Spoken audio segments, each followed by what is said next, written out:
every night.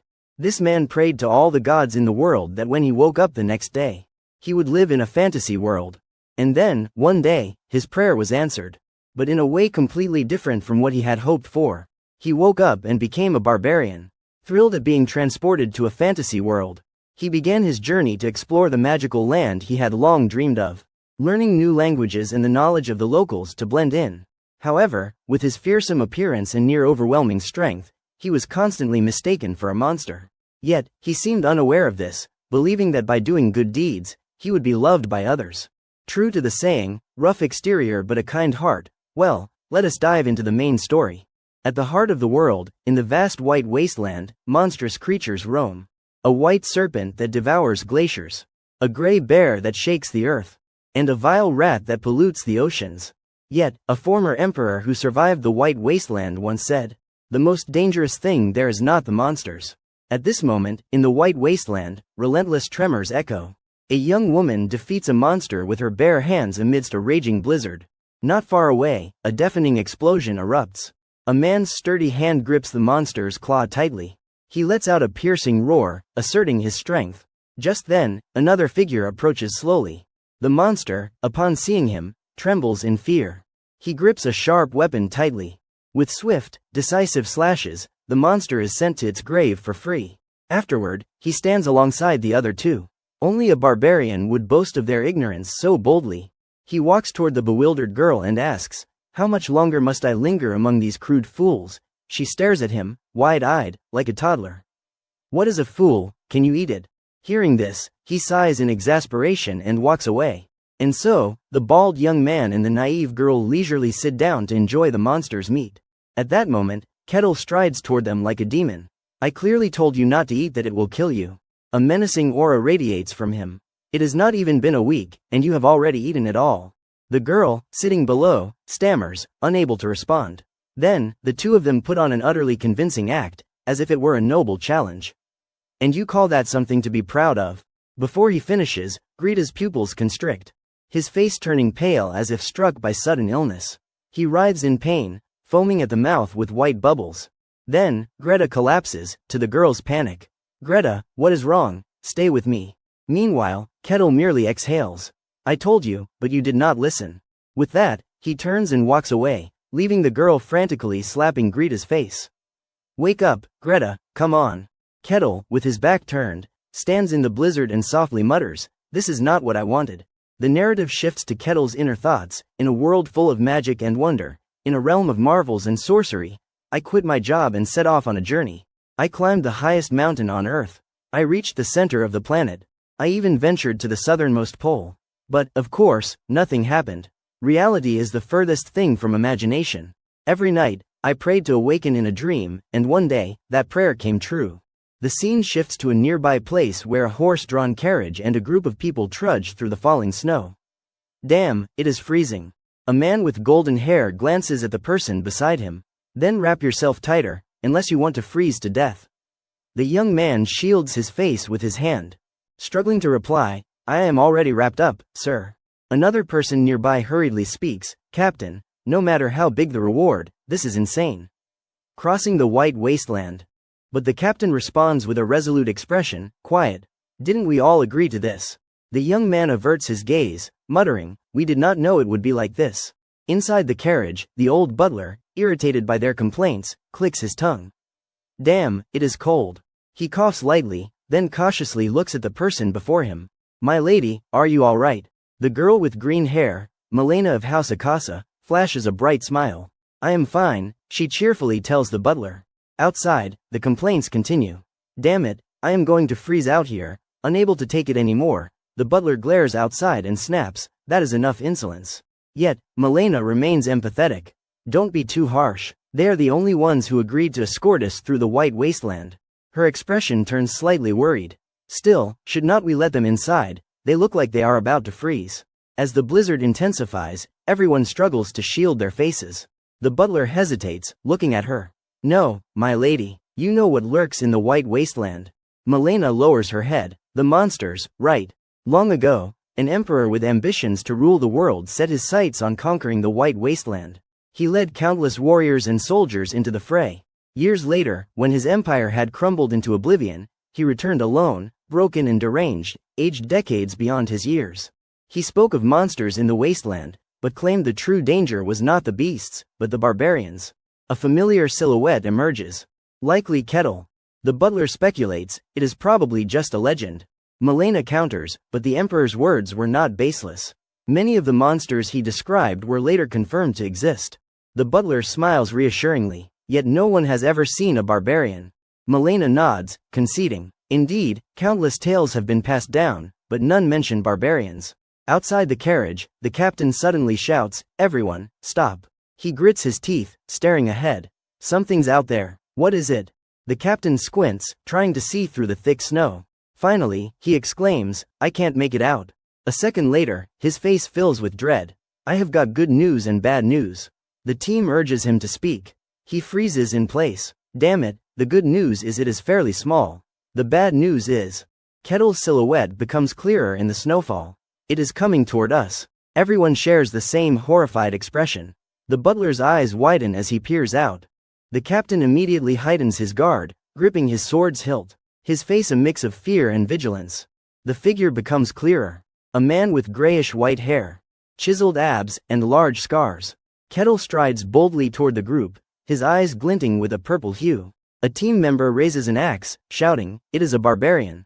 Kettle's piercing gaze, sharp as a blade, sweeps over everyone. He speaks first. "I went for a walk because I was sick of looking at other barbarians, only to find outsiders in the snow. What luck." His lips curl into a cryptic smile. Suddenly, Kettle's face lights up with excitement. "I did not expect to meet anyone here. A pleasure to make your acquaintance." He glances at the carriage. "Are you merchants?" They nod affirmatively.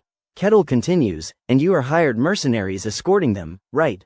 The captain admits honestly, "Yes." Kettle rubs his chin and says, "I suggest you turn back, though I assume you are headed this way." The captain's face shows slight fear. Suddenly, Kettle notices something. There is someone in the carriage, is not there. Inside, Malena startles. The captain trembles uncontrollably, awaiting Kettle's next words. To everyone's surprise, Kettle grins and says, "I want to be hired too." The group immediately grows wary. "What?" But Kettle confidently places his hands on his hips. "Was I not clear? I am offering to help you cross this wasteland." The captain hesitates, thinking, a legendary barbarian wants to join us. Is that really all he wants? He cautiously replies, "So, you mean no harm?" Kettle coldly crosses his arms. "If I did, you would all be dead already." At those words, the group's eyes widen in realization. The stylish young man turns to the captain. "Captain, did you hear that?" Malena remains silent inside. Then she looks out. The butler, confused, mutters, "What the hell is going on?" The captain reports to her. He says he wants to be hired as a mercenary. "What do you want to do?" Malena falls into deep thought before asking, "What if we fight him?" The captain, eyeing Kettle's menacing aura, hesitates. "Personally, I would not recommend it." Malena lowers her head, unsure of what to say. Then she looks out the window and orders, "Understood. Tell him we accept." The captain nods. "All right." He steps forward, relaying. She agrees. Kettle flashes a satisfied smile. Though his menacing appearance terrifies everyone. Good news. The team's legs nearly give out. Kettle approaches the captain, who mutters in confusion, "What?" Kettle smirks reassuringly. "Relax, you are just the hired help. I need to meet the person in charge." The captain's eyes flash with warning. "If you try anything." Before he finishes, Kettle cuts him off. "You would regret it." With that, the captain lets him approach the carriage. The stylish young man looks at him, bewildered. "Captain, is it really okay to let him meet her?" The captain replies, "The employer allowed it." Another mercenary hesitates. "But we are mercenaries. Shouldn't we stop him somehow?" The captain snaps, "Stop him, seriously, don't be ridiculous." Kettle's menacing figure remains in sight. Inside, the butler panics. "My lady, what are you doing?" Malena calmly reassures him, "Stay calm." Suddenly, a voice startles her. "May I come in?" The butler nearly drops his glasses in shock. Malena hesitantly agrees, "Yes, come in." Kettle smirks, his grin resembling a predatory demon. The butler's body tenses, shrinking back. While the man exudes a commanding presence, as if claiming the territory. Kettle closes his eyes, his expression calm and detached, advising, "You too, please stay calm. I have no intention of harming you." His towering frame, seated in the carriage, nearly crushes the butler into a pancake. The butler, pale-faced, screams internally, "Don't come closer, you monster." Milena, sitting across from him, looks up, slightly dazed by his imposing figure. A legendary barbarian stands right before her. She speaks hesitantly, "It is an honor to meet you, sir." Kettle responds politely, "I am delighted to meet you too." Glancing out the window at the snowy scenery, he remarks lightly, "It is quite warm in here, is not it?" Maintaining such warmth in a carriage amidst this vast snowfield is impressive. Milena, slightly surprised, explains, "Oh, that is thanks to magic." He perks up, "Magic, you say? How fascinating." His barrage of seemingly random questions leaves her bewildered. Kettle, gazing outside, continues, "As you both know, this place is extremely dangerous. Even with hired mercenaries, your chances of crossing safely are slim. Therefore, I will ensure your safety. However, I have one request." His sudden words make Milena and the butler freeze, staring at him. Milena stammers, "A request, what do you want?" Kettle smirks, "Knowledge from beyond the snowfield." He adds candidly, "What you two possess is exactly what I seek." Confused, she asks, "Knowledge from beyond the snowfield?" Kettle nods firmly, "Yes." He tries to persuade her further, "You lose nothing by sharing it." Milena purses her lips, hesitating, her heart heavy with worry. "We never had a choice to begin with." With no other path, she reluctantly agrees, "I understand." The butler, witnessing this, gapes, frozen as if sprayed with instant hardening glue. Kettle smiles warmly, "Excellent. What is your name?" Milena places a hand on her chest, replying formally, "I am Milena, of House Akasa." He responds enthusiastically, "I am Kettle, a pleasure to work with you." In his past life, he was someone who yearned for a fantastical world. His desk was littered with open-world game discs, hands gripping a PlayStation controller. One day, he awoke to find himself transformed into a barbarian in the snowfield. His figure staggers, staring in disbelief at his hands, with no time to ponder why. All that exists here is the biting cold and countless powerful monsters. He led a tribe in the wilderness, hunting to survive, enduring each day through gritted teeth. He does not know how much time has passed, years, perhaps relentlessly striving to escape this terrifying snowfield. But his fist slams against an invisible barrier, and a flood of system panels appears, task incomplete. You may leave the snowfield upon task completion. An unseen force prevents his escape. Just when he thought he might give up, a group of knights appears amidst the snowfall. He does not understand why anyone would willingly venture into this harsh place. But occasionally, outsiders arrive, and Kettle pauses, lost in thought. The world beyond the snowfield is the magical, fantastical realm he has always dreamed of: clear blue skies, warm gazes, lush green plains stretching endlessly, and villages or towns with beautiful, ancient architecture. That is the true fantastical world. From then on, he acted not just for survival. He slays monsters. Task 295, eliminate the lizard within the time limit. He massacres beasts and completes assigned tasks to escape the snowfield. A single, lethal strike splatters blood everywhere. Task 295 completed. The next task will be provided. He holds onto the belief that one day, he will leave this place. Since he can't escape this damned snowfield, information from outsiders is invaluable. Yet, Kettle recalls that most people he has met were either panicked, drawing swords, or half mad. He crosses his arms calmly, thinking, finally, someone willing to talk. How long has it been since he conversed with someone civilized, dealing only with uneducated barbarians? Speaking with civilized people feels like a soothing balm. Suddenly, he speaks leisurely, "You are transporting weapons, are not you?" Milena startles, "Yes, how did you know?" He glances outside, "I heard the clank of steel in the carriages, hard to miss." She nods awkwardly, "I see." Kettle asks, "Is there a war out there?" Milena's expression darkens as she replies softly, "Yes, the Empire and the Kingdom are at war." He nods, "I see. The outside world is not exactly peaceful either." She quickly counters, "Not true." Milena envisions two forces separated by a small pile of rubble. She explains that the Empire dominates with superior numbers and forces, but the Kingdom refuses to yield. Swordmasters and heroes defend its borders. Kettle, intrigued, asks, "Heroes, swordmasters, what powers do they wield?" Milena tilts her head, puzzled, "You have never heard of arcane arts?" Kettle admits honestly, "I have never left this place." She ponders, I do not know the details, but there is a power called arcane arts in this world. Only a few can sense or wield it. It is like spiritual energy or mana, gathering in the core, and users are granted one of 5 power tiers. First is Tier 3, where magic can be gently summoned, manifesting in the palm. This is for those who can sense arcane arts. Next is Tier 2, combining magic with swordsmanship. From Tier 2 upward, users can wield arcane arts. Then there is Tier 1, capable of transforming arcane energy into divine aura or magical force. These are usually mages, knights, or spirits. Beyond this, classifications lose meaning, as these entities surpass human understanding. If we must name it, it is the Transcendent tier beings who freely manipulate arcane arts. Capable of shaking the heavens and earth, swordmasters belong to this group.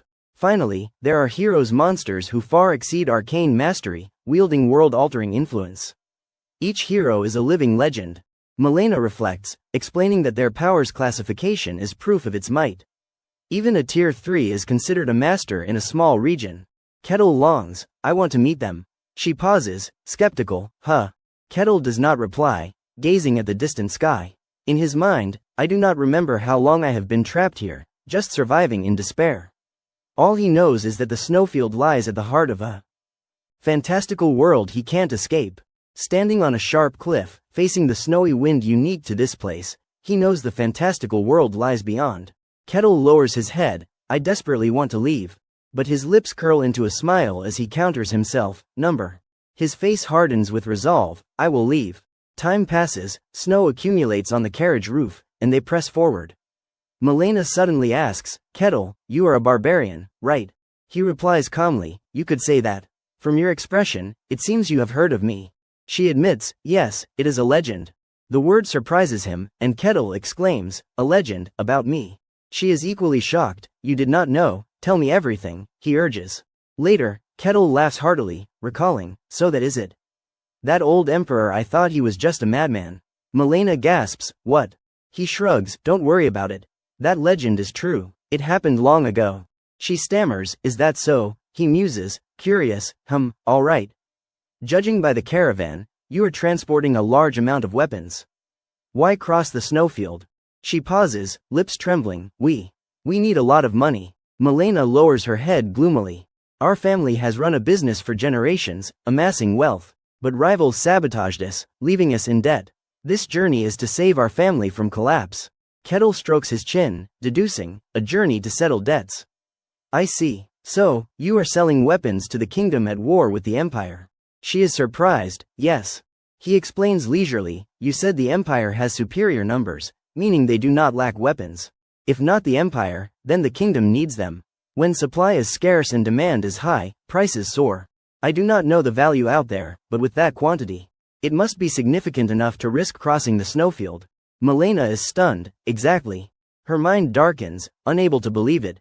I heard the legendary barbarian was just a savage. She asks hoarsely, wary, who are you? Are you really a barbarian?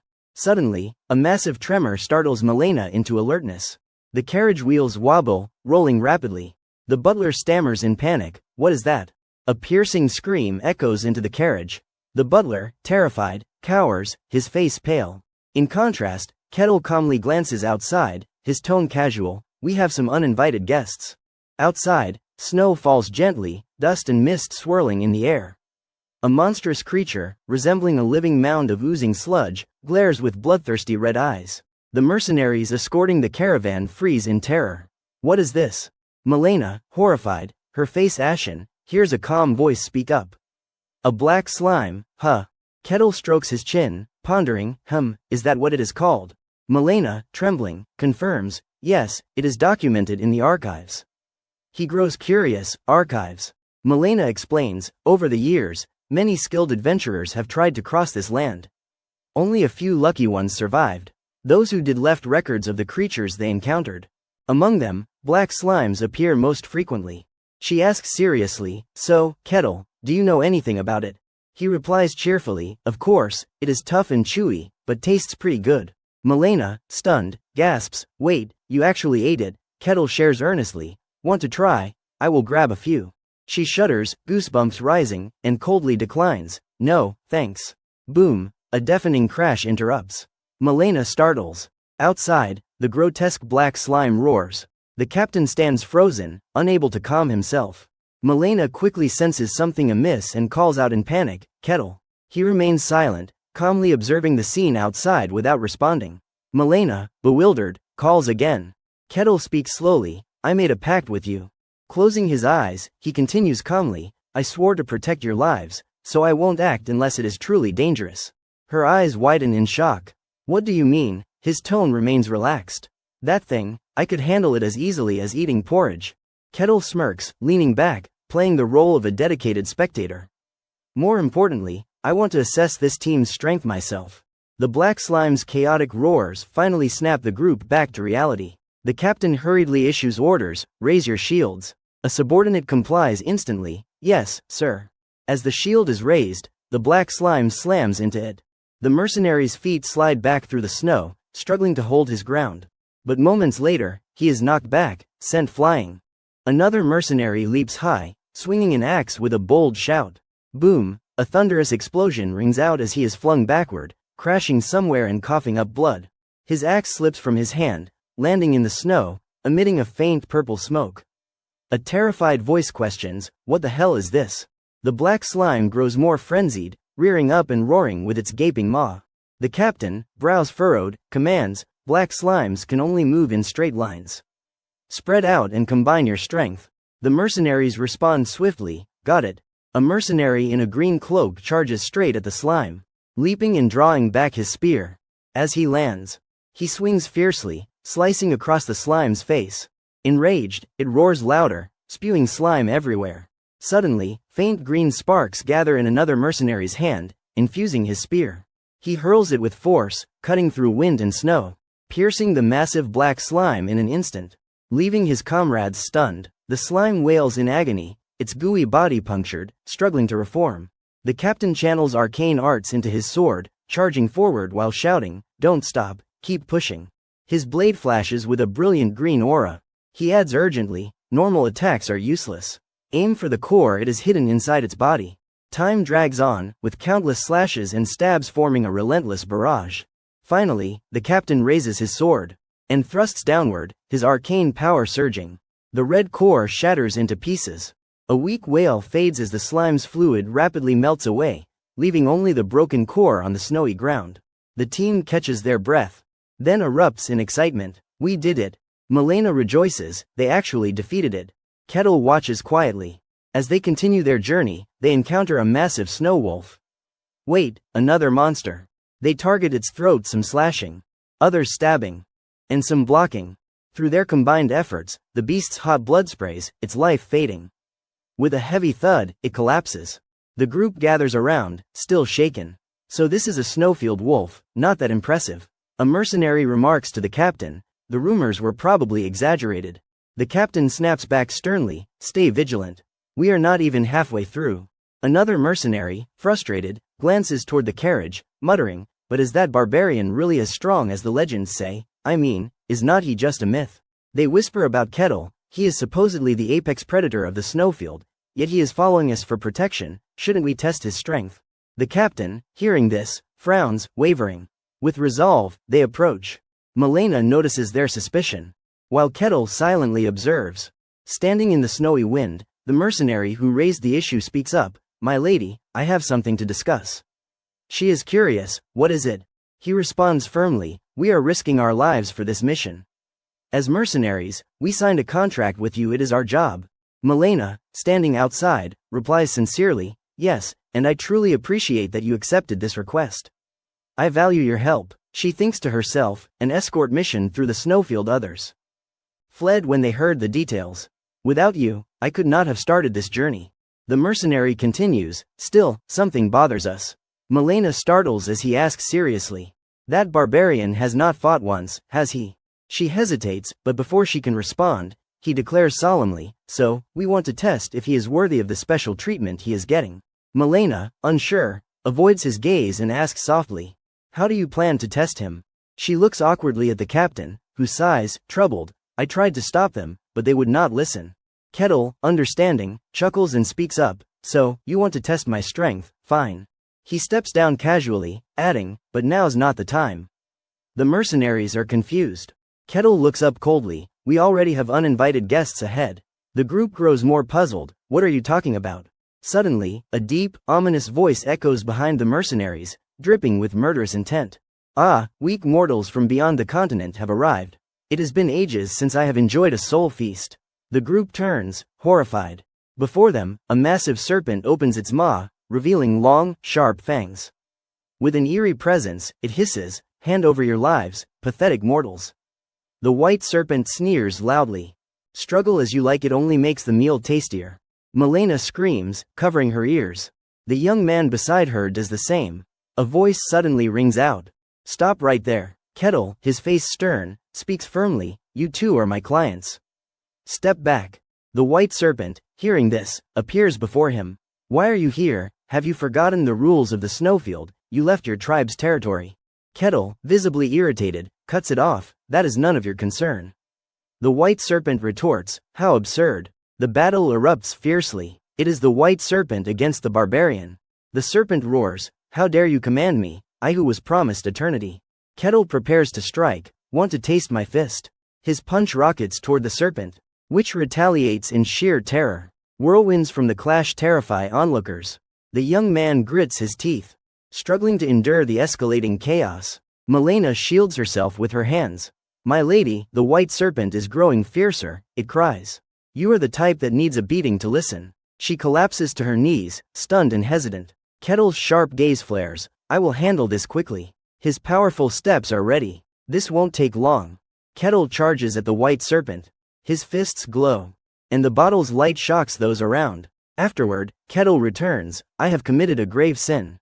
Please forgive me." Before the witnesses, he adds, "No worries, trusting a stranger is not easy." Outside, the caravan moves through the snow.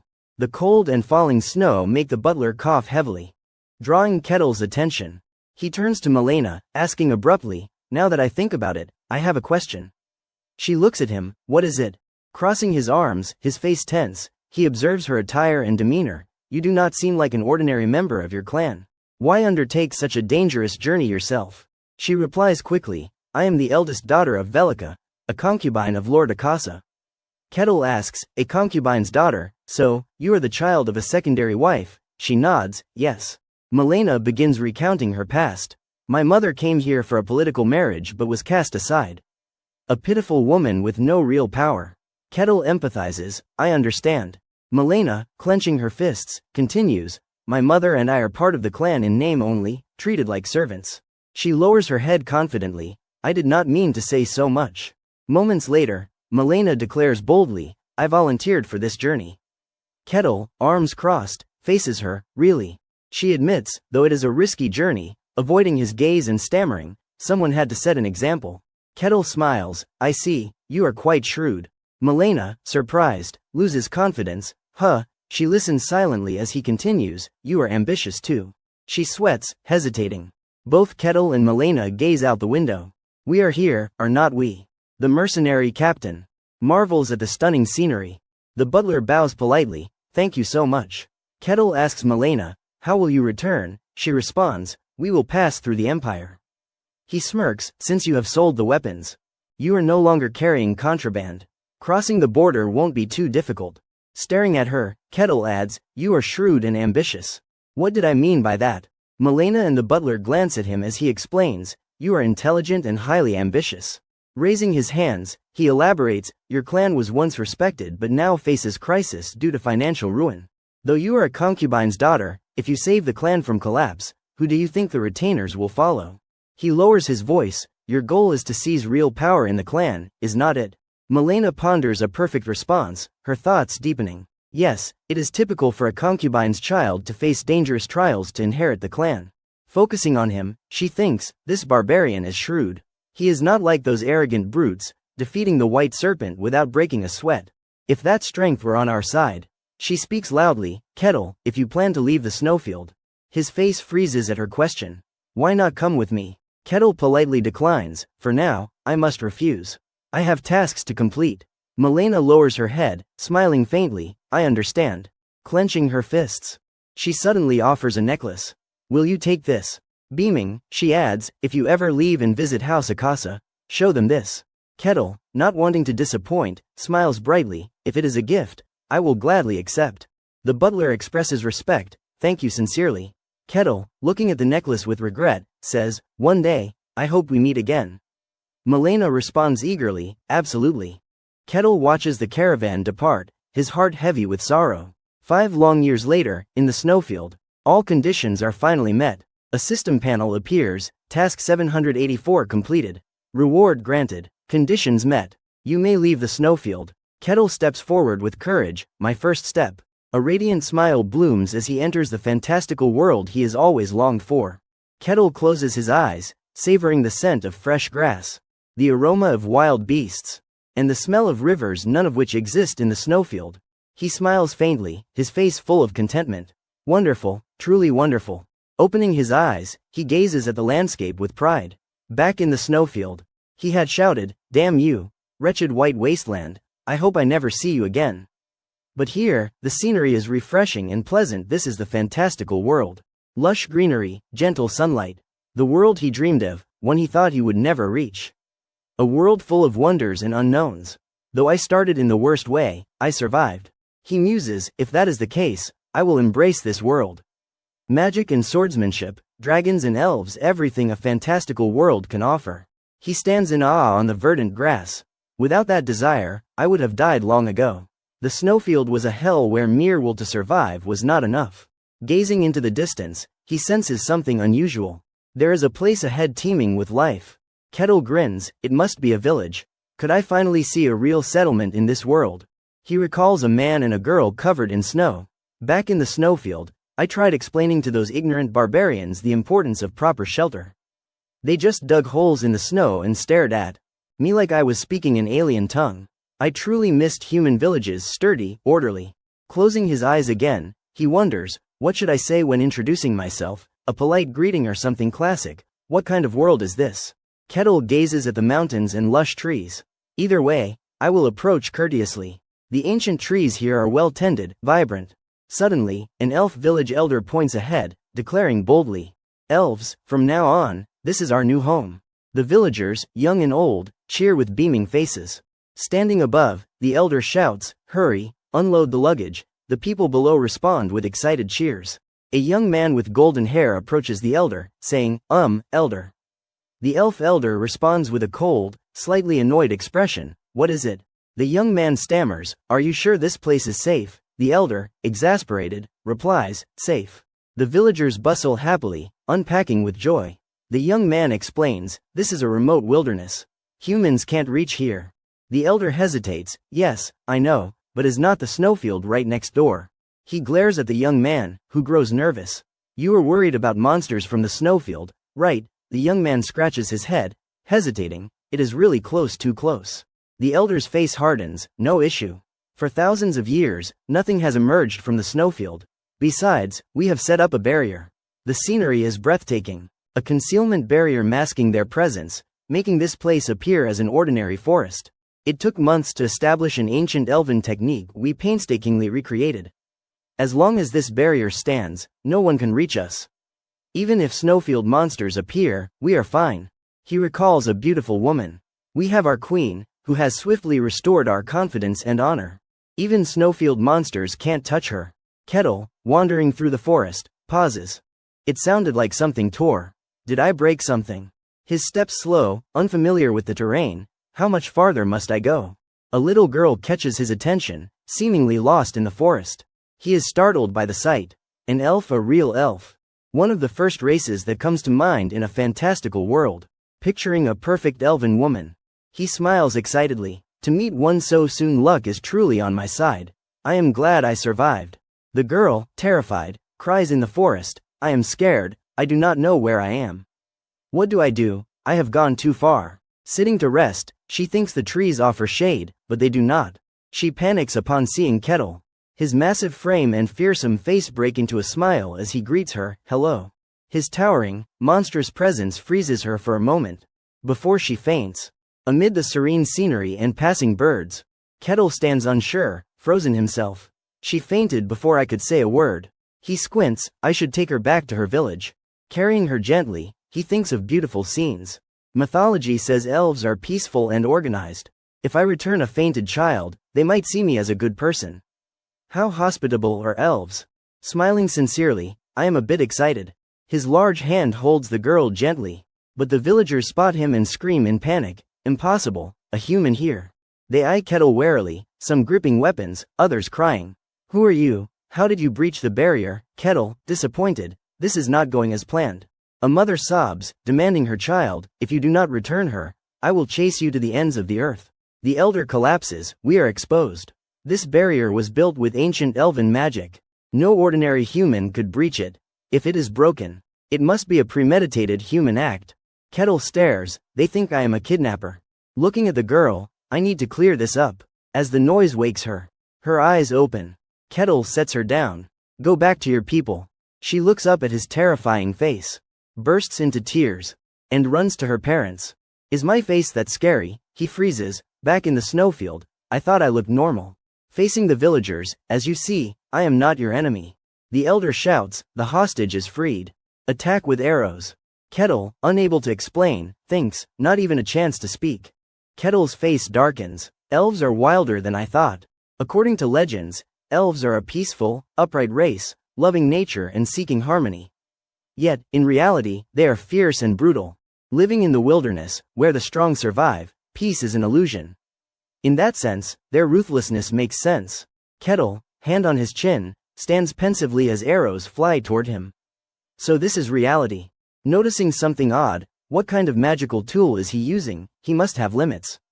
Keep attacking. But Kettle remains calm, preparing his hands to unleash magic. Stay calm. Magic begins to manifest. His hands clasped, eyes blazing with purple light. An explosion and whirlwind erupt, forcing everyone to dodge or defend against his magic. Kettle's power sends people flying, the clash echoing far. The elf village elder trembles, eyes wide, stammering, What is this? Kettle creates a massive crater, standing tall before the villagers. I am not your enemy. Clasping his hands, he thinks, damn it, did I underestimate my own strength? Before he finishes, a fiery projectile shoots over his head, exploding with a loud boom. The elder stares, stunned. A woman with long hair and green ballet slippers stands atop a height. It is none other than Maxaria Hajan Karusha, the elf queen. Holding her weapon, she declares boldly, what is happening here? The elder, gripping his staff, reports, a human attacked. She lowers her head slightly, so, the time has come. Lifting her gaze, she adds, even this place is not safe. Amid the smoke, Kettle speaks up, wait. He freezes, I just want you to listen. Maxaria and the elder are shocked. Impossible, he took a direct hit from the queen and is unscathed. From her vantage point, she remains composed. You are a powerful foe, here to harm us, are not you. Her eyes narrow, humans are such a despicable race. She aims her bow at him. I am the queen of the leaf tribe, where leaves change with the seasons. Glancing at Kettle, she continues. Human, my bow is ready. You will pay for coveting us. Kettle's mind races, can't we just talk? We are speaking the same language. Is she deliberately ignoring me, or are human-elf relations that bad? Instantly, he strategizes. No choice left. A lesson from the snowfield. If they won't listen, fight until they do. Maxaria's bow appears, and a ferocious beast charges at him. Kettle throws a punch to counter. His purple power instantly shattered the beast, creating another wave of power that headed towards the elf queen. His fist surges forward, its power shocking her. To his surprise, Kettle regrets striking too hard. Maxaria collapses to the ground. Scratching his face, his expression shifts, maybe I should ease up. Maxaria, terrified, glares, feeling uneasy. After just a brief clash, I can tell. This opponent is incredibly strong. At least transcendent tier. Exhausted, she orders, everyone, leave now. The villagers hesitate, panicking. Your Majesty. She snaps angrily, go, all of you, now. They obey swiftly, fleeing. Maxaria, seething, declares, human, I acknowledge your strength, but you will never achieve your goal. Kettle, frustrated, no one's letting me explain. I just want to talk. Why is everything spiraling?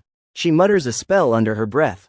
You who hold the essence of primal purity, you who burn through the deepest night, arise, horned spirit bearing the purest flame.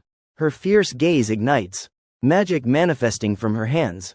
A bull appears. Kettle should be afraid, but instead, he is thrilled. Summoned creatures in the snowfield were all grotesque. He recalls the creatures he has seen, some resembling mythological beings but revolting. Looking at the creature before him, a fiery horned dairy cow, he beams. This is a truly mystical spirit. Maxaria commands, Figo, destroy the enemy before you. Surprisingly, the creature sighs, HMPH, contract summons are always troublesome. She snaps, be quiet, glaring at Figo, she thinks. The stronger the spirit, the more arrogant and ancient.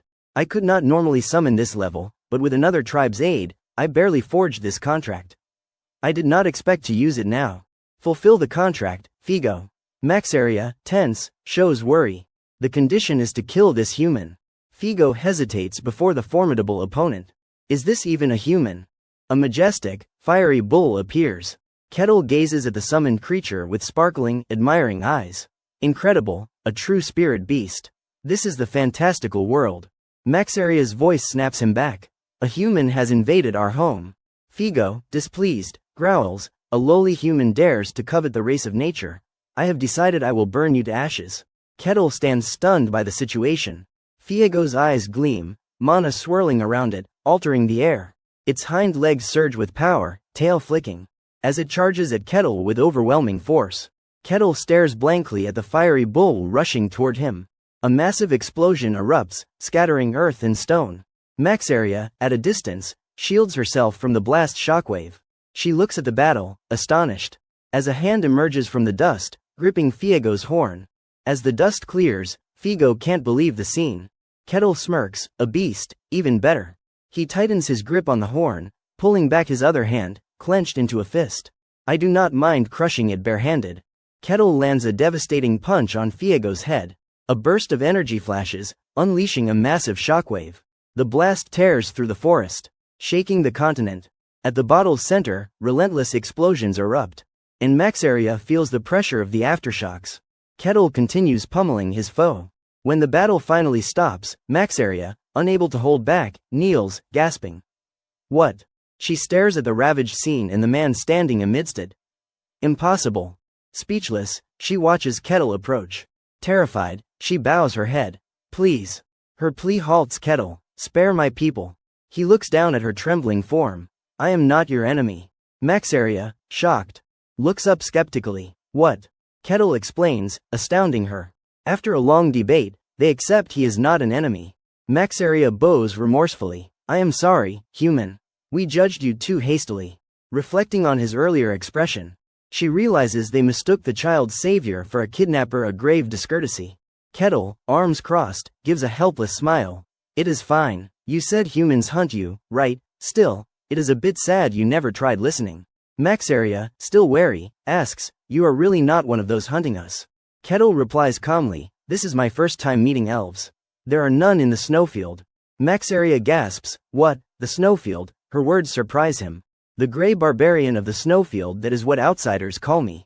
Maxaria, skeptical, says, impossible. We thought no human could survive there. She grows anxious. If you left the snowfield, could other things escape too? Kettle shrugs, who knows, I doubt it. Not everyone can leave like I did. He recalls the giant serpent and the strange task system. The snowfield has its own rules.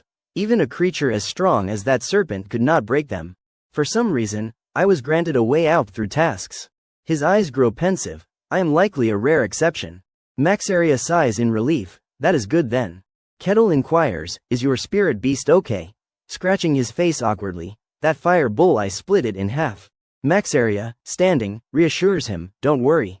Spirit beasts are nature's creations. When defeated, they return to the spirit realm. Spirit beasts, huh? She looks at him seriously. I am sorry for the trouble I caused. If there is anything you want within my power, I will grant it. Kettle ponders her words, then asks, can a non-elf form a contract with a spirit beast?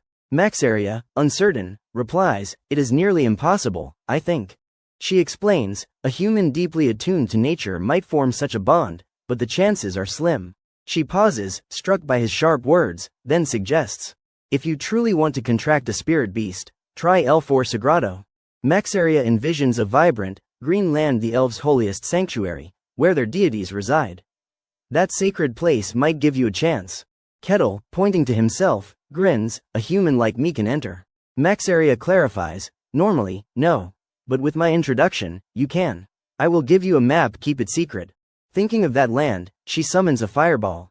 Elfor Sagrado, the dream of every elf scholar. She recalls barbaric warriors, but for elves, humans approaching that place are immensely dangerous. To protect their sacred land, elves never reveal its location. A red crystal appears in her hand. Still, I trust you. She hands it to Kettle. Take this. He accepts, thank you. Maxaria thinks of a guardian deity. Even if you reach it, our god will test you. Smiling, she adds, but with you, I doubt that is an issue. Good luck. Kettle nods, thanks. Maxaria introduces herself cheerfully. I am the queen of the leaf tribe, where leaves turn brown in autumn. Maxaria Haitian Karusha. Your name? Kettle smiles. I am Kettle, the gray barbarian of the snowfield. His powerful foot stomps, cracking the ground. Charging energy, he leaps. Landing and springing again. The sound echoes through the trees. Kettle bounds through the forest. At the northern Han border of the Gen Kingdom, a guard panics. What is that? Something's coming. The northern Han guard captain, tense, shouts, sound the bell, assemble all guards now. Explosions erupt, approaching the city. Familiar boots appear through the dust. As it clears, a figure emerges. The guards tremble, unable to hide their fear. You. Kettle flashes a friendly smile. You must be the guards, a pleasure to meet you. The atmosphere grows tense. The guards, visibly nervous, tremble. That loud noise was it him. They eye Kettle, standing bewildered with his gray hair. The northern Han guard captain, unable to hide his fear, notices a scar on his chest and recalls a towering man in the snow, the gray barbarian. Kettle steps closer. The guards, on edge, raise their weapons. Stop right there, one more step, and we will attack. Kettle calmly explains, I would appreciate it if you would relax. I am not your enemy. The captain questions, what do you want from us? Kettle silently points in a direction. The captain, startled, follows his gesture, shocked. The city. Kettle, serious but puzzled, replies, I want to enter your territory. The guards stare, confused. A voice echoes in the room, enter the territory, just passing through. Kettle, rubbing his chin, muses, if possible, I would like to stay for a while. Not sure how long. The captain presses, so, you plan to stay, your name, I am Kettle. The captain continues, do you have a guarantor or identification? I do not have anything like that. Kettle's eyes shift. Recalling Milena smiling as she handed him an item. Thank you, Kettle. If you ever leave, show this. If you seek House Akasa. Kettle pulls the item from his pocket and places it on the table. Will this serve as proof? The captain, surprised, asks, what is that? Kettle, arms crossed, replies, the crest of House Akasa.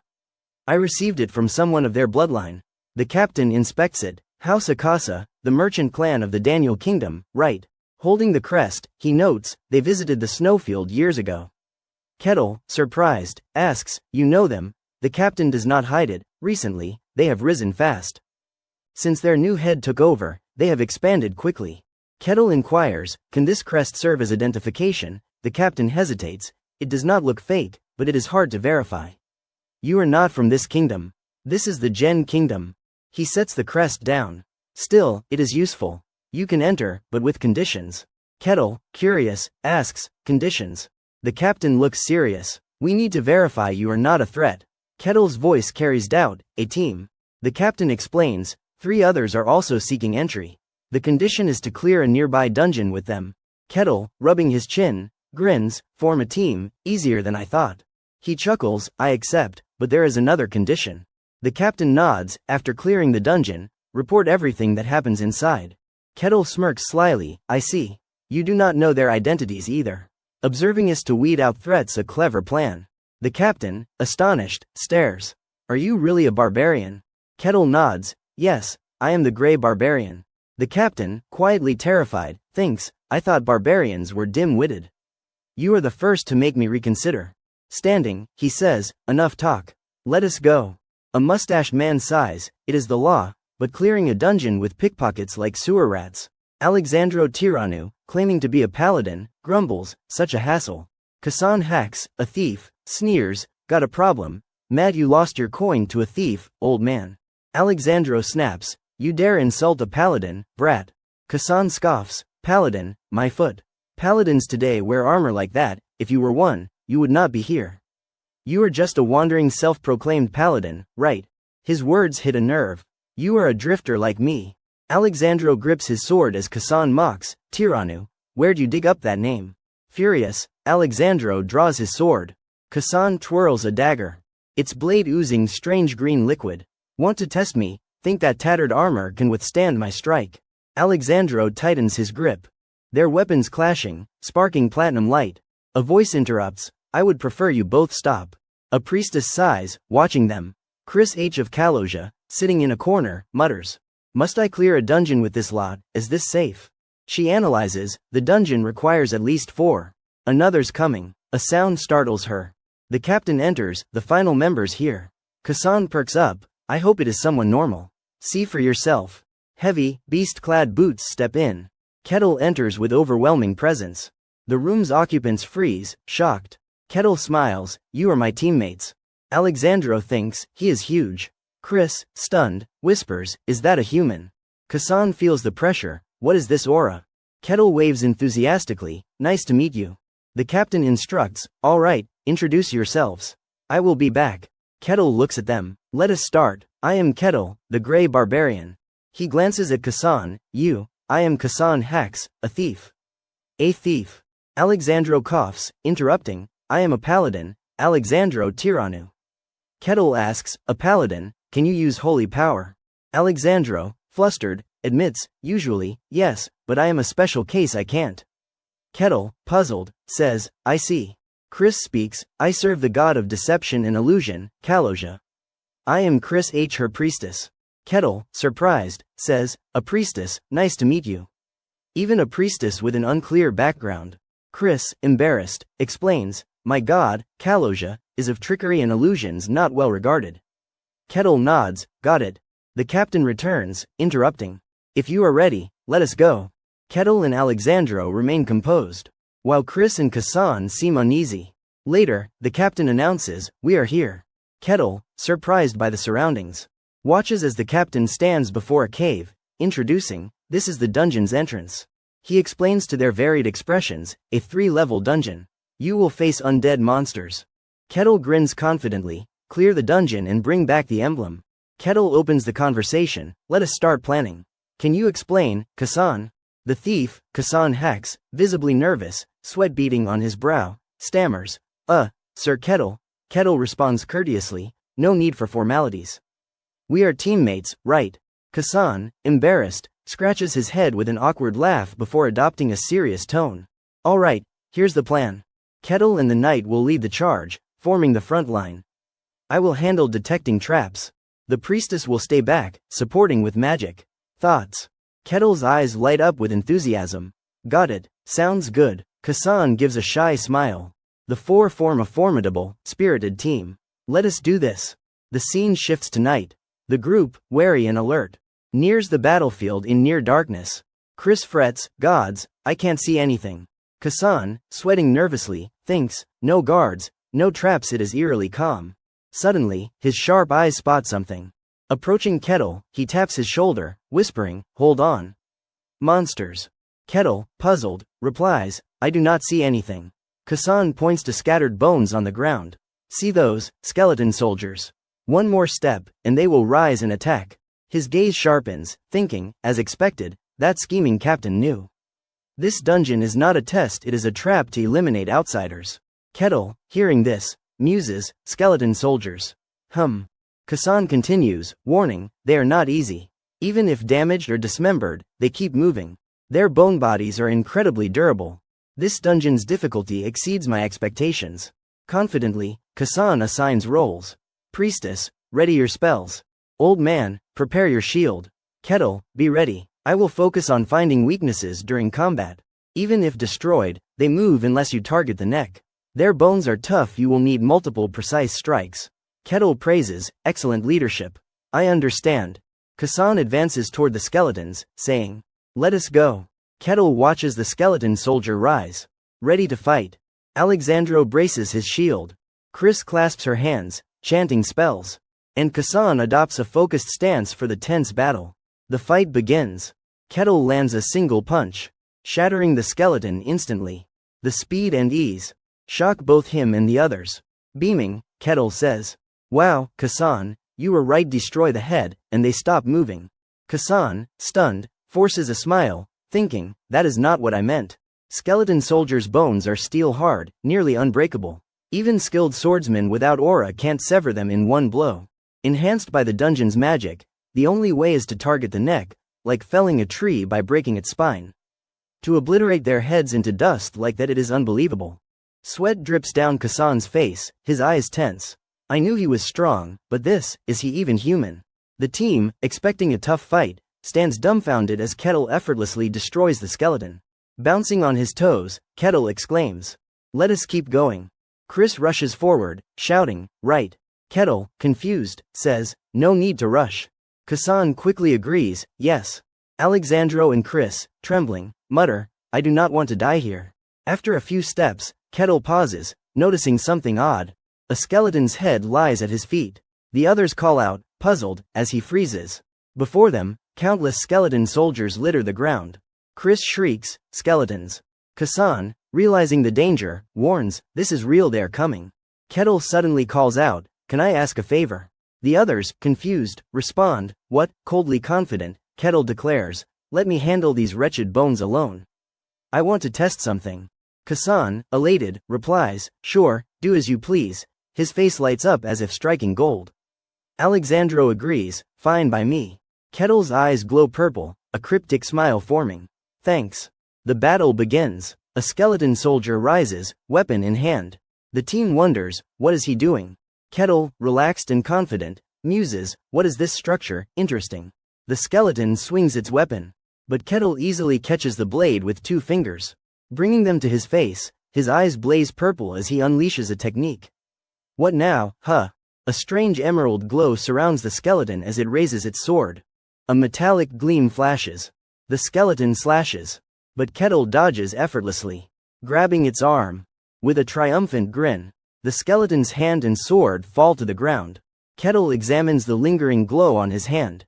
The skeleton, now one-handed, looks baffled, its glowing emerald eyes radiating fury. It uses magic to retrieve its sword, readying for combat. Kettle laughs, "Ha, you can switch hands." The enraged skeleton charges. Kettle grabs its other arm, snapping it. A strange light glows beneath the skeleton's feet. It attacks again, more ferociously. But Kettle easily restrains it. Amused by its tactics, he praises, "You can even reposition in battle, not bad." The team watches, stunned. Chris trembles, sweating profusely. Kasan and Alexandro, witnessing Kettle's purple aura envelop him as he grabs the skeleton's head, are equally shocked. Kasan exclaims, "This guy's a true madman." Kettle waves with a smile. Kasan hacks, trembling with panic. Watches as a skull drops to the ground. Standing tall, Kettle glances disdainfully at it. He stomps on the skull, crushing it, and says coldly, "So, they can still move with just a head." The skull shatters completely. Grinning, he remarks, "Pretty neat." Moments later, Kettle dusts off his hands, smiling at the group. "Sorry for the wait, everyone." Kasan hacks, flustered, blurts, "No, do whatever you want." Kettle nods, "Thanks." Striding forward, he says cheerfully, "All right, let us keep going." Kasan hacks, Chris, and Alexandro shout in unison, "Yes, sir." After walking a bit, Kettle pauses, looking down.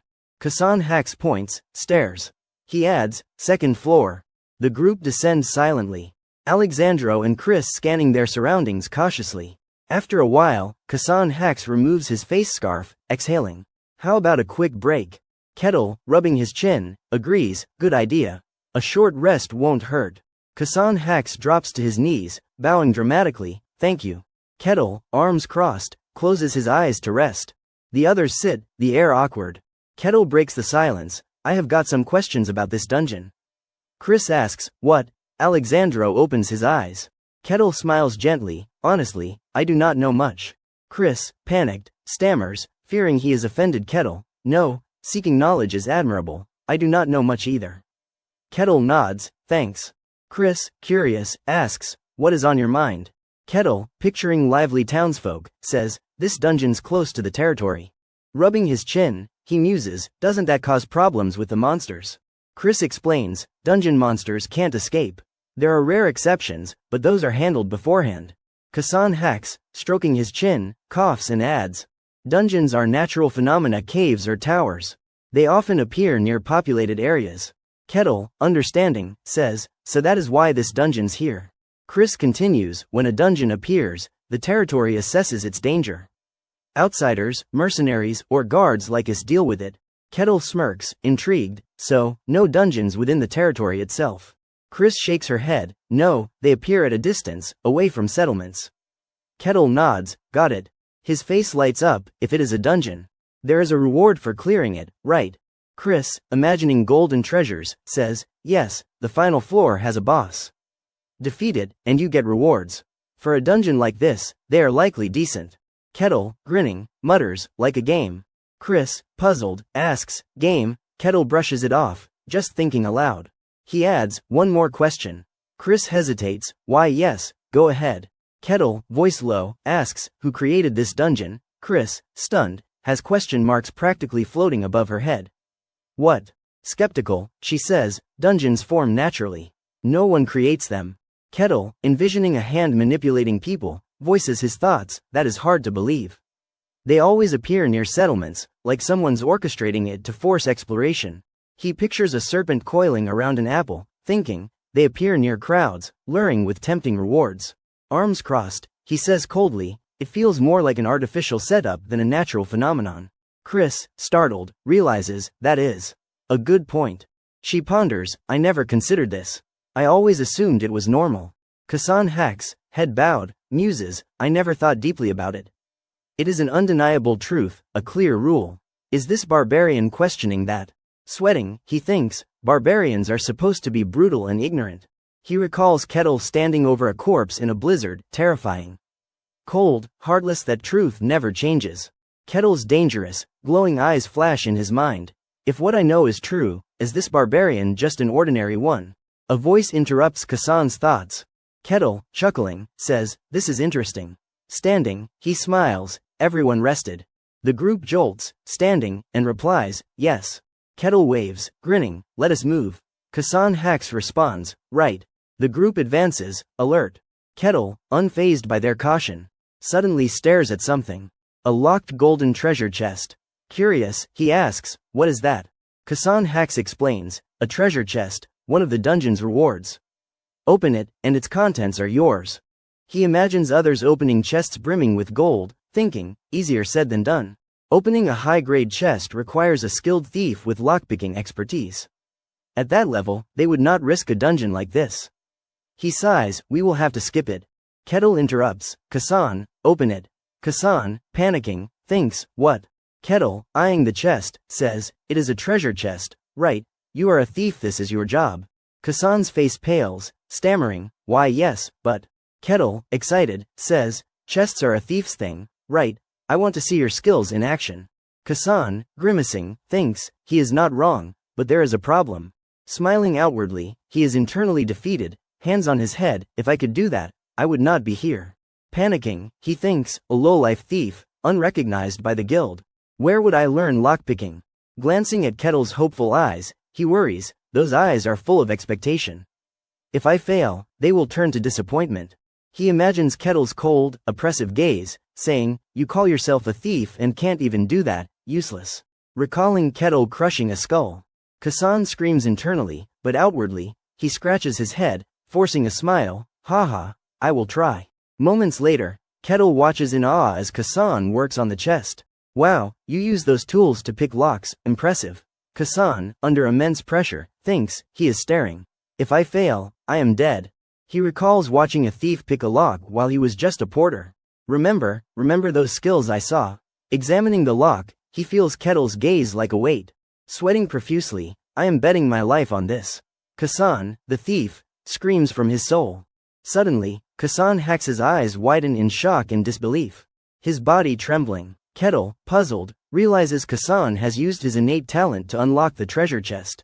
Overjoyed, tears streaming, Kasan exclaims, I did it, it is open. Chris, thrilled, cheers, really, they say only elite thieves can open these chests. To think we would meet someone who could do it here, amazing. Kettle, delighted, gives a thumbs up. Impressive, Kasan. Despite the praise, Kasan's expression remains uneasy. I should not have been able to do that. How did I manage it just by looking? This skill's unreal. Always proud of his survival instincts, Kasan now questions the meaning of his life. Still dazed, he stands motionless. Did I really try my hardest? His pride crumbles. Kettle approaches the chest, curious. How much is this treasure worth? Chris inspects it, saying, with this amount, a family could live lavishly for a month. Kasan, still lost in existential doubt, barely registers. Kettle smiles, got it. Turning to Kasan, he adds, Kasan, handle dividing the spoils. Snapped back by Kettle's voice, Kasan yelps, yes. Approaching the chest, he lifts a gleaming goblet. Staring at it absently. A sultry voice calls, Kasan. Startled, he screams. It is Kettle. Need help, Kasan, panting from fright, hears Kettle ask. Are you hurt? Panicking as if caught, Kasan shouts, no, I did not do anything. The others exchange confused glances. After emptying the chest, the group moves on. Suddenly, Kettle stops, spotting something. Hold on, skeleton soldiers. A pile of bones lies scattered ahead. The group halts, watching Kettle count the skulls. 4 of them, I will handle 3. Kasan, Chris, and Alexandro flinch. Kettle, grinning wickedly, says, you take the last one. Kasan nods, got it, but thinks, this is real combat tough. Alexandro agrees, alright. Kettle charges forward. The bones glow blue, reassembling with a haunting clatter. Kasan, sweating, thinks, no matter how often I see it, those bones piecing together is creepy. The skeletons rise, armed. The group recoils, but Kettle stands firm. 4 skeleton soldiers charge. Kettle shouts, let us go. Kasan, Chris, and Alexandro raise their hands, casting a golden holy light around themselves. Come on. Kasan boldly lunges, landing a punch on one skeleton. The other 3 advance angrily. But Kettle's muscular arms clamp their necks, startling them. Seeing Kasan's bravery, Kettle remarks, rare sight, don't mess this up, I will handle these 3. The remaining skeleton swings its sword at Alexandro, who blocks with his shield. Eyes resolute. Kasan leaps into the air, aiming to strike from behind. The skeleton glances back, sensing danger. But Kasan's speed prevails, felling it with a swift slash. Chris acts, her eyes glowing as she chants. Cloak of Darkness. A surge of power boosts Alexandro, who dashes forward, landing a surprise slash. The skeleton collapses, its neck bones cracking but not breaking. Enraged, it roars. Kettle, watching his team, grins, haha. Holding 2 large stones, he says, didn't expect to see such a perfect team effort. With a wicked grin, he adds, truly rare. Then, he crushes the stones to dust. Troubles dealt with, time to enjoy. Kettle swiftly slashes the remaining skeletons.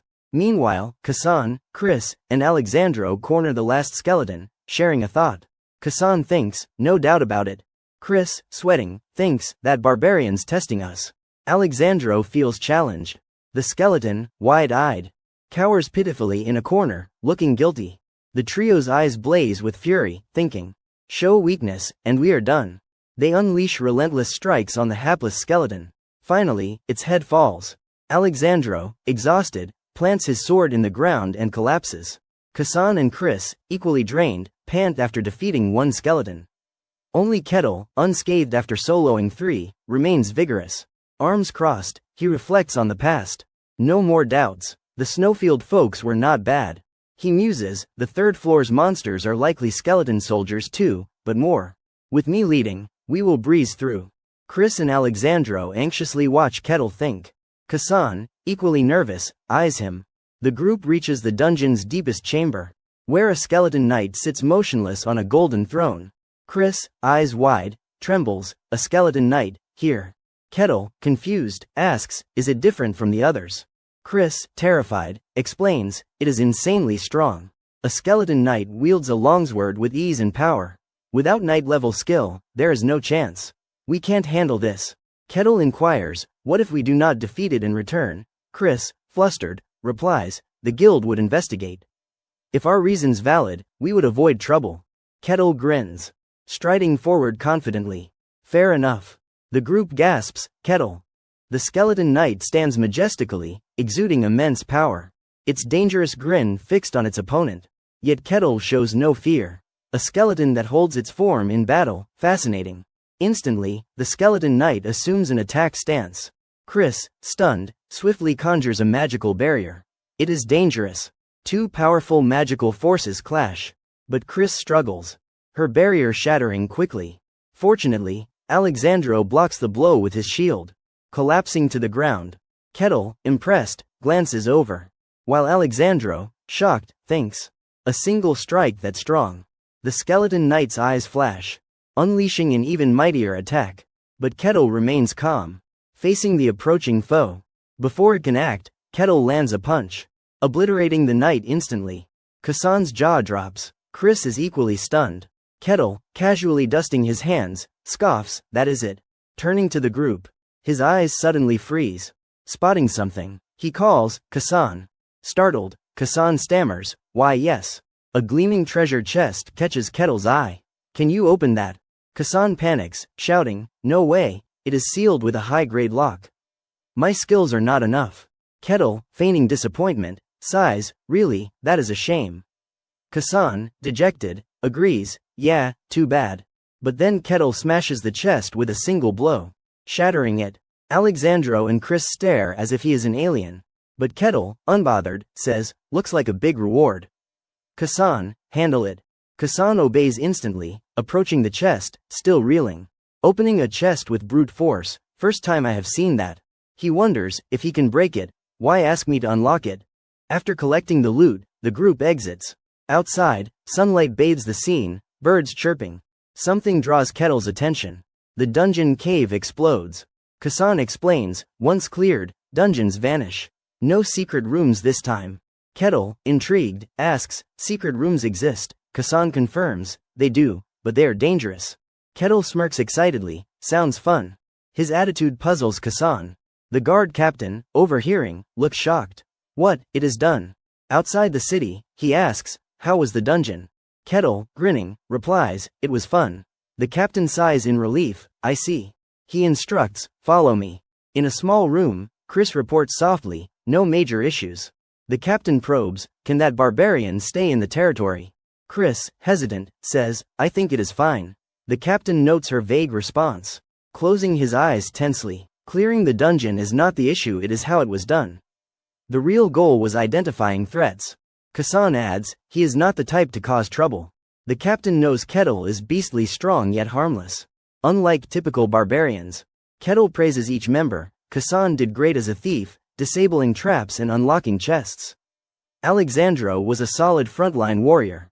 Chris's prayers helped immensely. The captain, suspicious, thinks, strangers forced into a dungeon team do not usually praise others so warmly. He relents. "Fine, you are allowed in. But if you cause trouble, you are out. Be careful." Kettle affirms, "Understood." The captain hands over a bag.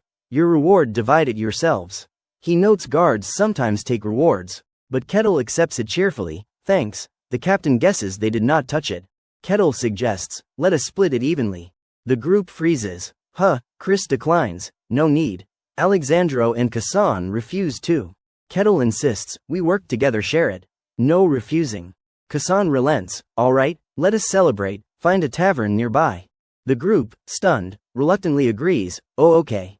Internally, they lament, "I just want to go home." While they sulk, Kettle is thrilled. The captain, exasperated, thinks, "A barbarian who one-shots a monstrous skeleton knight, at least knight-level strength, not a typical barbarian." He scrutinizes Kettle, a legendary barbarian, extraordinary. He orders his men, "I will report to the Lord. Guard the gate." They reply, "Yes, sir." Night falls, and in a grand palace, torchlight creates a solemn atmosphere. The emperor's deep voice commands, "Enter." The captain salutes, "I report, my lord." The lord of Bakken, Gen Kingdom, responds, "What is it?"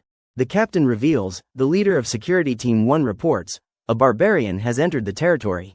That night, in the waiting hall outside the lord's mansion, a voice echoes in the room, "You granted him permission." The Northern Han guard captain bows his head, "Yes, my lord, but it is not a problem." The lord of Bakken, seated on a golden throne, looks down skeptically. "Then what is the real issue?" The captain, tense, reports, "He is too strong enough to be a problem." The lord raises his head, curious. "How strong?" The room falls silent, save for the captain's voice and the lord's surprise. "They say he defeated a skeleton knight with one punch." The lord's eyes widen in shock. A skeleton knight. He envisions Kettle, sword in hand, surrounded by dark aura. A monster that requires knight-level skill to defeat, and he did it with one punch. The Lord lowers his head, pondering images of towering figures in a blizzard.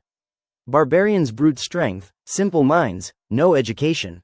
Hesitating, he asks, is he first rank? The captain nods cautiously, likely, my lord. The Lord presses, could he be even stronger? The captain, visibly nervous, replies, I can't say for certain. The Lord falls silent, troubled. A warrior of such rank, a barbarian who values strength above all, this could be trouble. He decides, summon him. I will meet him myself.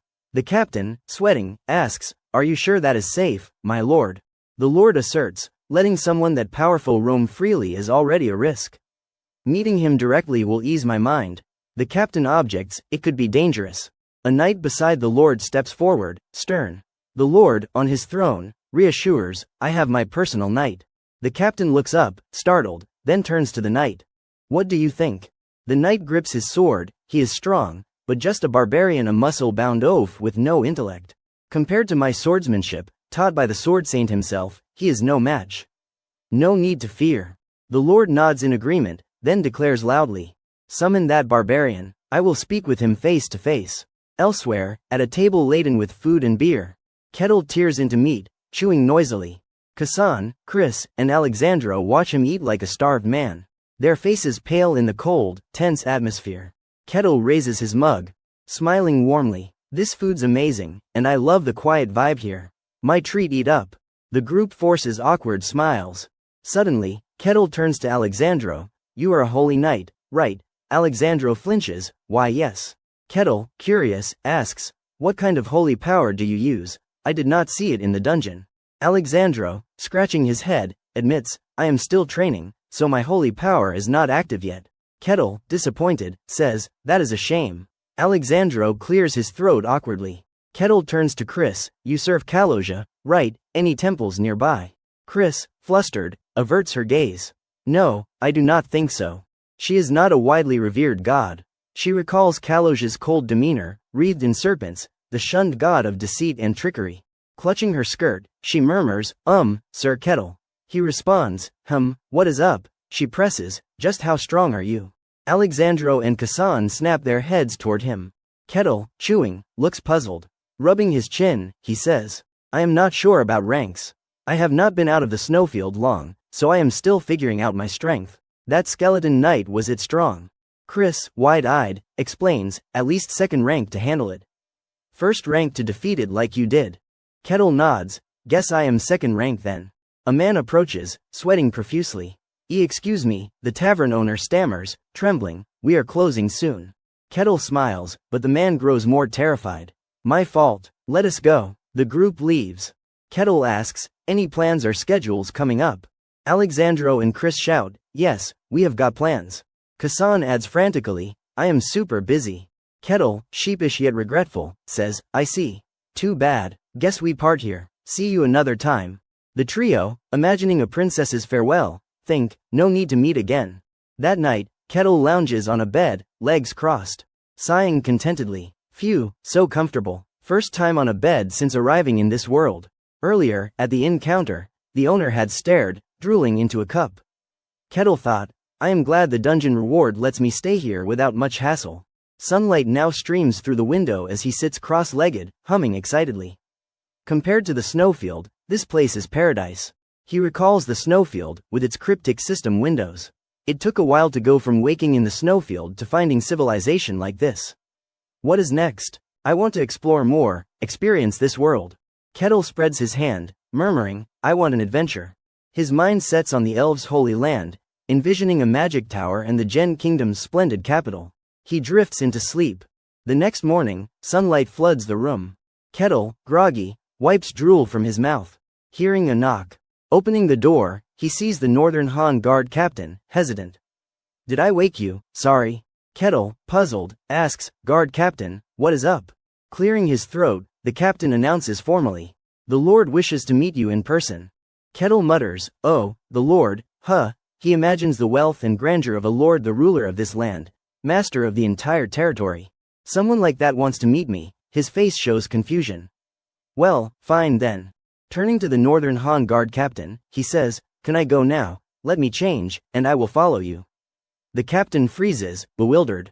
Did I come to the right place? Why is he so cooperative? On the bustling market street, people trade lively. Kettle thinks, it was dark when I arrived, so I only glanced around.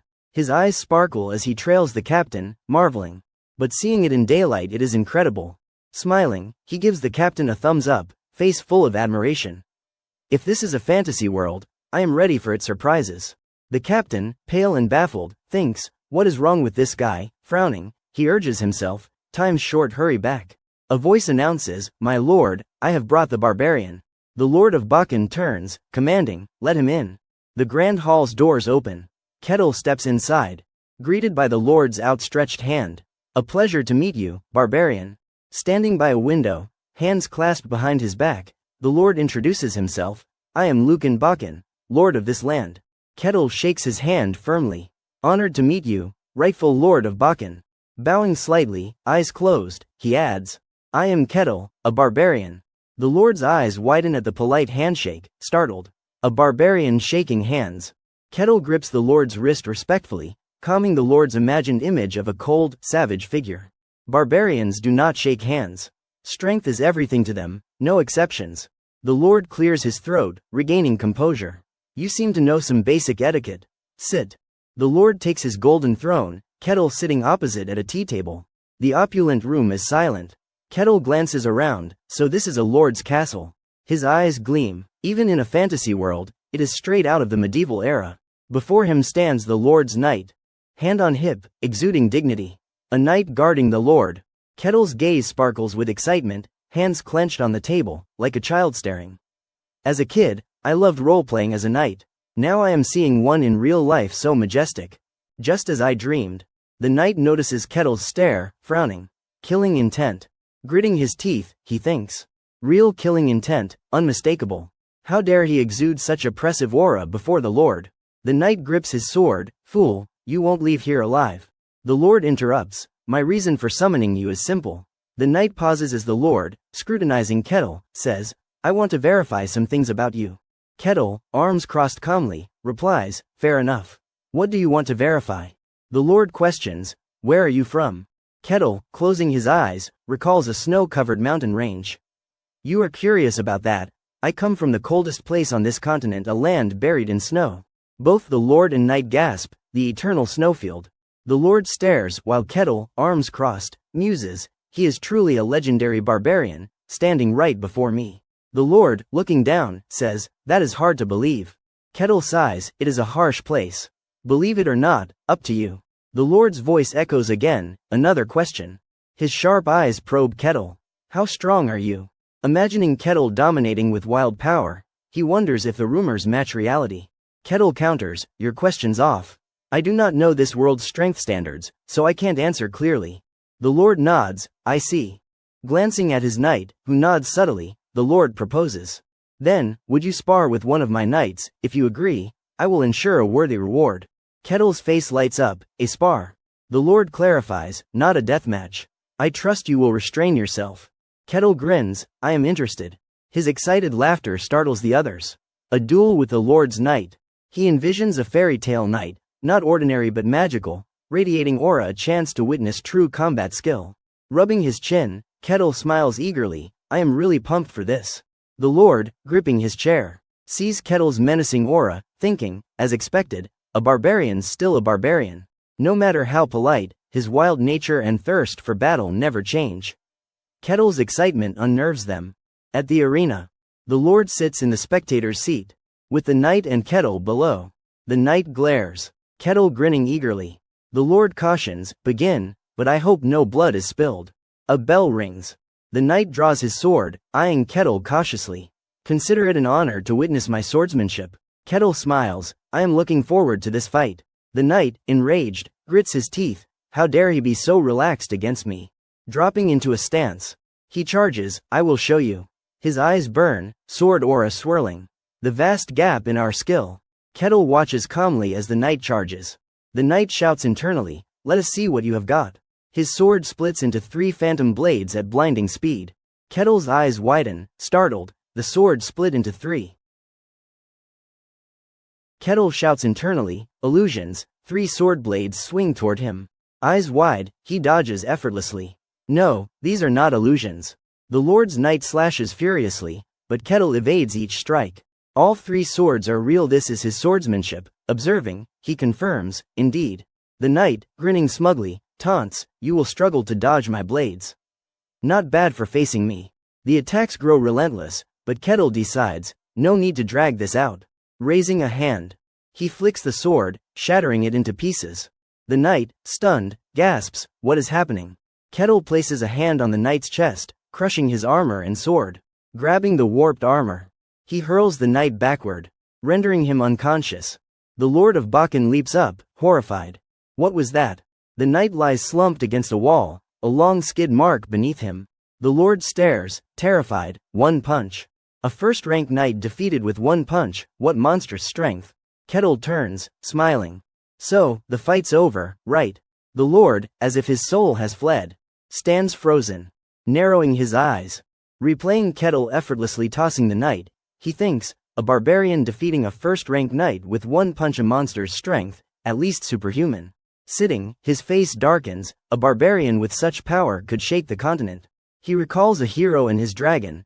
I should inform him, one of the few on this vast continent bearing the title of Sword Saint. Muttering, it is time for him to step in.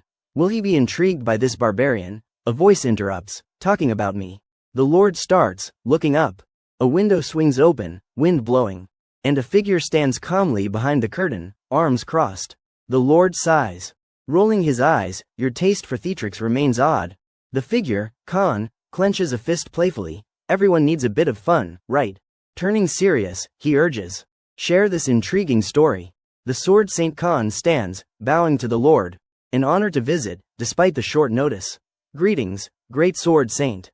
The Lord smiles, eyes sharp, bowing respectfully. In the knight's room, the defeated knight lies with a hand on his forehead.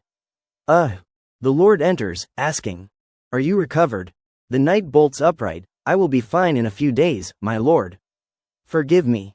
Khan steps forward, you should apologize to me. Arms behind his back, he scolds, my foolish disciple, defeated by an unknown barbarian. The knight, startled, exclaims, Master. Khan notices the torn armor, yet no wounds on the knight's body. I saw his shattered armor before coming here. No surprise there. If he would died, it would be expected, yet only his clothes are torn, his body unscathed. Did the barbarian hold back? Khan assesses, he is no ordinary ignorant barbarian. He controls his strength precisely. The knight stammers, I understand. Khan's eyes sharpen, he is beyond a knight's level, toying with opponents so casually. At least superhuman. The Lord and knight gasp. The Lord mutters, then questions Khan. Forgive my rudeness, but how does he compare to you? Khan turns, asserting, he is strong, but I am the Sword Saint. Even with superhuman strength, he can't touch me. The Lord, relieved, says, I see. Khan muses, but he did not use aura in the fight, yet reached this level. The Lord, shocked, adds, unthinkable by normal standards, a barbarian from the eternal snowfield. Recalling Kettle in the snowfield, the Lord admits, I did not believe it, but he is truly from there. Khan looks up, a barbarian from the eternal snowfield. He envisions Kettle, cold and unyielding in a blizzard, a legend surviving that frozen land. Is he human? Touching his beard cautiously, or an anomaly? Images of ferocious snakes and snow bears flash. But Khan dismisses them, number. If he were an anomaly, he would not have spared you. The Lord, confused, asks, what is wrong, Sword Saint? Khan shakes his head, nothing. Later, he recalls soldiers entering the snowfield, always demanding odd things. Turning away, he says, no need to worry now. The Lord, flustered, replies, I understand. Khan presses, is that barbarian still in the territory? The Lord answers quickly, yes, he said he would stay a while. Khan, face serious and curious, departs. I must test his strength myself. The next morning, sunlight bathes a white castle. The Northern Han Guard captain asks Kettle, what is your next step? He stares expectantly. Kettle hesitates, well. A bag of gold is placed on the table, his reward for the recent duel. The Lord, closing his eyes, declares, from now on, I won't interfere with your actions in this territory. Kettle, rubbing his chin, muses, I do not have clear plans yet, but it would be nice to establish my identity here. Conquering dungeons every time I enter a new territory is a hassle. The captain suggests, if that is your concern, You could find a high-ranking figure to vouch for your identity. Curious, Kettle asks, or what? The captain continues, or become a mercenary. Closing his eyes, he explains, if you rack up enough achievements and gain the mercenary guild's recognition, your identity will be validated. Internally, the captain calculates, mercenaries are grunt workers. Without a certain rank, identity recognition is tough. With this barbarian's strength, finding a sponsor would be easier. Kettle murmurs, mercenary, his eyes light up with curiosity. There is a way like that. Imagining a cool, battle-hardened mercenary life, he envisions, mercenaries take on monster-slaying missions and escort merchant caravan symbols of a romantic fantasy world. Grinning excitedly, he asks, where do I sign up? The captain, surprised, replies, there is a guild in town.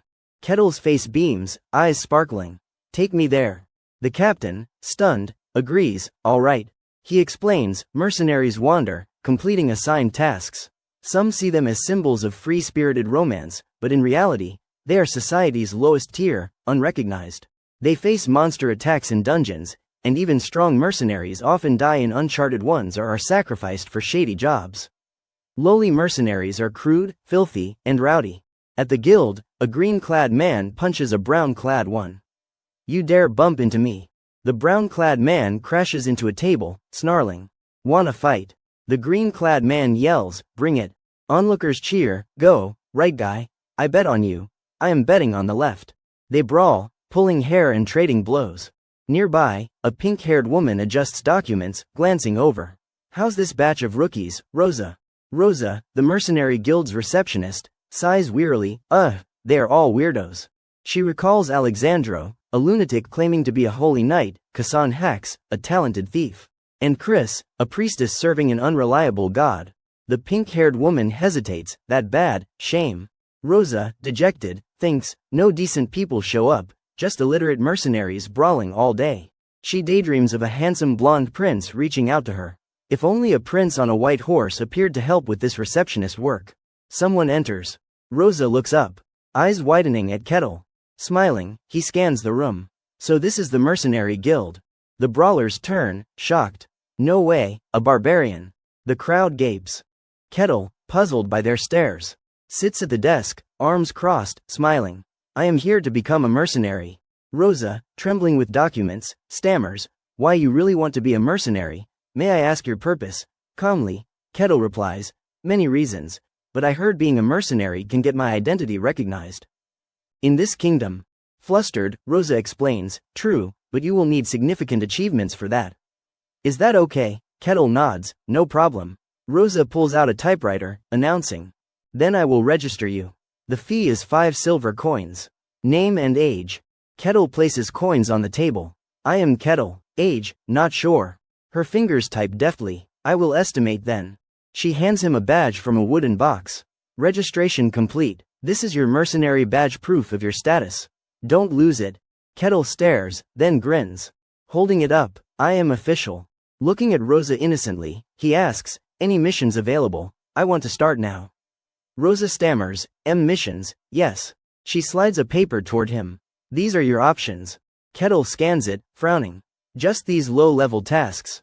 The list reads, mission level, beginner herb gathering, basement cleaning, sewer maintenance, street sweeping, night patrol. Rosa, sweating, forces a smile. As an E-rank mercenary. These suit you. Panicking internally, barbarians are prideful. What if he gets mad? Should I call for help? Closing her eyes, she explains, complete these simple tasks, build achievements, and you will get harder missions later. Kettle points to the first task, I will take this one. Rosa, calming, looks down. Then up nervously, you sure? Kettle, arms crossed, counters, it is work, right? She nods, why yes, I understand. Smiling, Kettle asks, where are these herbs? Rosa hands him a picture of the plant. Outside the village, in the forest. They look like this. Kettle, excited, grabs it and leaves. Got it, I will be back soon. Rosa, flustered, mumbles, okay. As Kettle exits, staring at the picture, Rosa, bewildered, thinks. Why is he so calm? The pink-haired woman slumps, and Rosa freezes, horrified. That night, in a forest. Kettle finds the flowers under moonlight. Comparing them to the picture. Healing herbs, they look odd. Tossing his coat to the ground. He dons a hat, grinning and flexing. I have got UV protective gear ready. Time for my first mercenary mission. UV rays harm even in this world, a little known fact from Kettle. An hour later, at the guild, a sack of herbs lands on the desk, shocking Rosa. Kettle, innocently, asks, is this enough? Stammering, she replies, TCH too much, thinking, did he ravage the entire field? Her eyes widen, but inspecting the herbs, she notes, high quality. Most mercenaries pick carelessly, ruining their value. Kettle, rubbing his nose shyly, says, don't let looks fool you, I was meticulous. Rosa hesitates, right. Handing him a silver coin, she says, thank you for your care. Here's your reward, 1 silver coin, barely enough for a cheap meal. Yet, my first honest earning. Recalling his careful herb picking, Kettle smiles, moving. Holding the coin excitedly, he stands. I am thrilled with this. Can I get the next mission now? Rosa, stunned, gasps, huh. Eyes wide, she thinks, he is satisfied with this reward, this barbarian. Kettle, cherishing the coin, says, it is still light out, I want to do as much as possible. Rosa, baffled, tears welling, screams internally, gods, this mercenary's as weird as they come. Kettle points to a task on the beginner mission list, cleaning a warehouse, and says, I will take this one next. Rosa, puzzled, thinks, after herb gathering, this is his 3rd cleaning job. Seeing Kettle's eager expression, she wonders, does this barbarian actually enjoy cleaning? Stiffly, she replies, all right, the task is yours. Kettle's footsteps echo as he approaches a warehouse. A green-eyed woman glances at his bear-like frame and freezes. I am here to clean the warehouse. Kettle says. The brown-haired woman with a ponytail snaps back, why yes, that is me. Thinking, a barbarian, the simple task of moving items poses no challenge. With his immense strength, Kettle easily carries a massive stack, astonishing the woman. His next task is street sweeping. Grabbing a broom, he starts, initially struggling to control his strength but managing well. Dust clouds rise, obscuring the air. Someone watches Kettle work. Khan, incredulous, mutters, what is this? Why's he like that? He thinks, he is at least mid-tier mercenary level. With determination, he could influence a kingdom. Showing his strength would earn respect anywhere. Yet this barbarian, who solves everything with power, is sweeping streets. Observing Kettle's meticulous effort, Khan questions, he is not half-hearted, he is serious. As Kettle cheerfully sweeps dust into a pan, Khan, doubting his own understanding, wonders, what is he doing? Sunlight highlights green leaves and chirping sparrows. Kettle wakes, stretching with a satisfied groan. Stepping onto the wooden floor, he spots a coin pouch on the nightstand. Oh! Staring at the bulging sack, he recalls Rosa sliding it across the guild counter, saying, you worked hard on your first day, Kettle. This is for 15 missions. His silver-white eyes and face radiate excitement. Rosa, reluctantly, said, 15 silver coins. Yet Kettle, far from disappointed, beamed, thanks, I will be back tomorrow. Snapping out of the memory, Kettle smiles, murmuring, time for day 2 in this civilized world. A cute brown-haired girl clings to a woman's leg, sobbing. While others gape in awe, Kettle walks calmly under their stares. But pauses. Curious, at a large 2-story building. A library. Pushing the door, a small brass bell jingles. A neatly coiffed librarian greets, welcome. But shrieks at Kettle's imposing figure. Politely, he asks, can I read some books? After the awkward moment, Kettle successfully borrows a book. He eagerly reads a palm-sized volume, engrossed. The librarian, speechless, watches. Khan, spying from outside, thinks, a barbarian reading, though he can't see clearly, his instincts confirm it. A barbarian, called ignorant and savage, reading, is this snowfield barbarian completely different from typical ones? Seeing Kettle's enthusiasm, Khan wonders, or is he just unique? Kettle closes a history book, whispering, so the Empire won. He recalls a blue-haired girl, Mina, years ago in the snowfield, saying she would head to a kingdom warring with the Empire to sell weapons. Seems the Empire won that war. Kettle muses, the Empire's overwhelmingly dominant now. Bakunin's practically a vassal. They have swallowed half the human world and keep expanding aggressively. Muttering, like they are devouring the whole world. He shrugs, world conquest, huh. Then, excitedly, he shifts focus. Enough about humans, what I really want to learn about. He picks up another book, non-human races. Beaming, he thinks, a book documenting fantasy races, elves, dwarves. All real here. It details Mantomia, the great dwarven mines strewn with rare ores. Bisserafia, the fairy village. Raki Peria, the sky city of the Celestials. And Elfor Sagrado, the sacred, forbidden elven sanctuary. No one knows its exact location. Countless seekers have failed. Kettle hums, I have got a rare chance to enter the elves' holy land. Suddenly, he exclaims. What, another place like the snowfield? The book describes demon realms, forbidden to humans. Filled with grotesque, mad creatures. 5 major demon realms exist: the silent forest, steeped in eerie quiet and fear. The abyss, plunging the world into evil. The deep sea, where souls live. The void, where nothing exists. And the eternal snowfield, inhabited by terrifying anomalies. These realms can't spill into the human world. Kettle, finishing, wonders, how vast is this world? The snowfield alone is endless, and there are more places like it. Standing, he tells the librarian.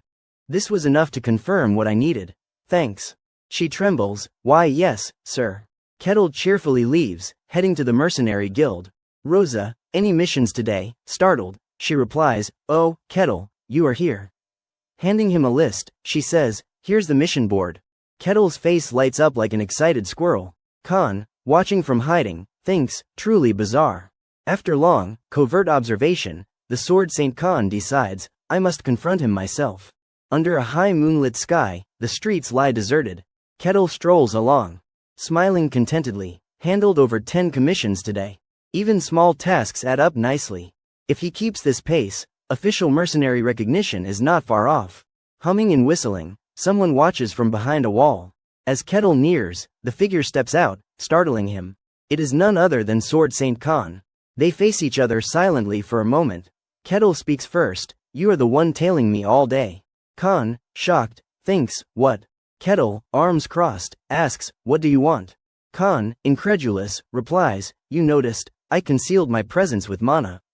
Even with keen instincts, detecting me should be impossible. Suddenly, Kettle checks his coin pouch, then says warily, a robber, huh? Khan reels as if struck by lightning. Kettle's sharp gaze continues, guess I was right. Even with good security, robbers still show up. Khan, eyes wide, starts to explain, no, I just. But hesitates, if I say I am the Sword Saint, will he believe me? Kettle delivers a verbal blow. An old guy like you resorting to robbery, the economy must be rough. Khan, utterly wronged, sputters, what? Kettle's face brightens, maybe this is a good opportunity. Khan, still reeling, sees Kettle's naive expression and thinks, he thinks I am a robber. A direct clash could reveal his strength and identity. Let us see the power of a legendary barbarian. Rolling up his sleeves, Khan steps forward.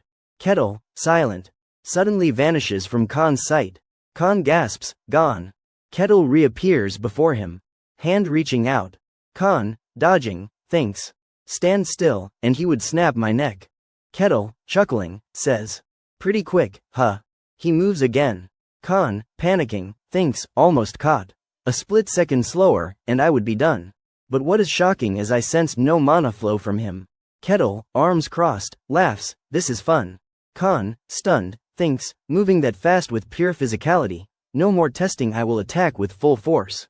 Charging forward, Khan moves. Kettle, expression darkening, vanishes again.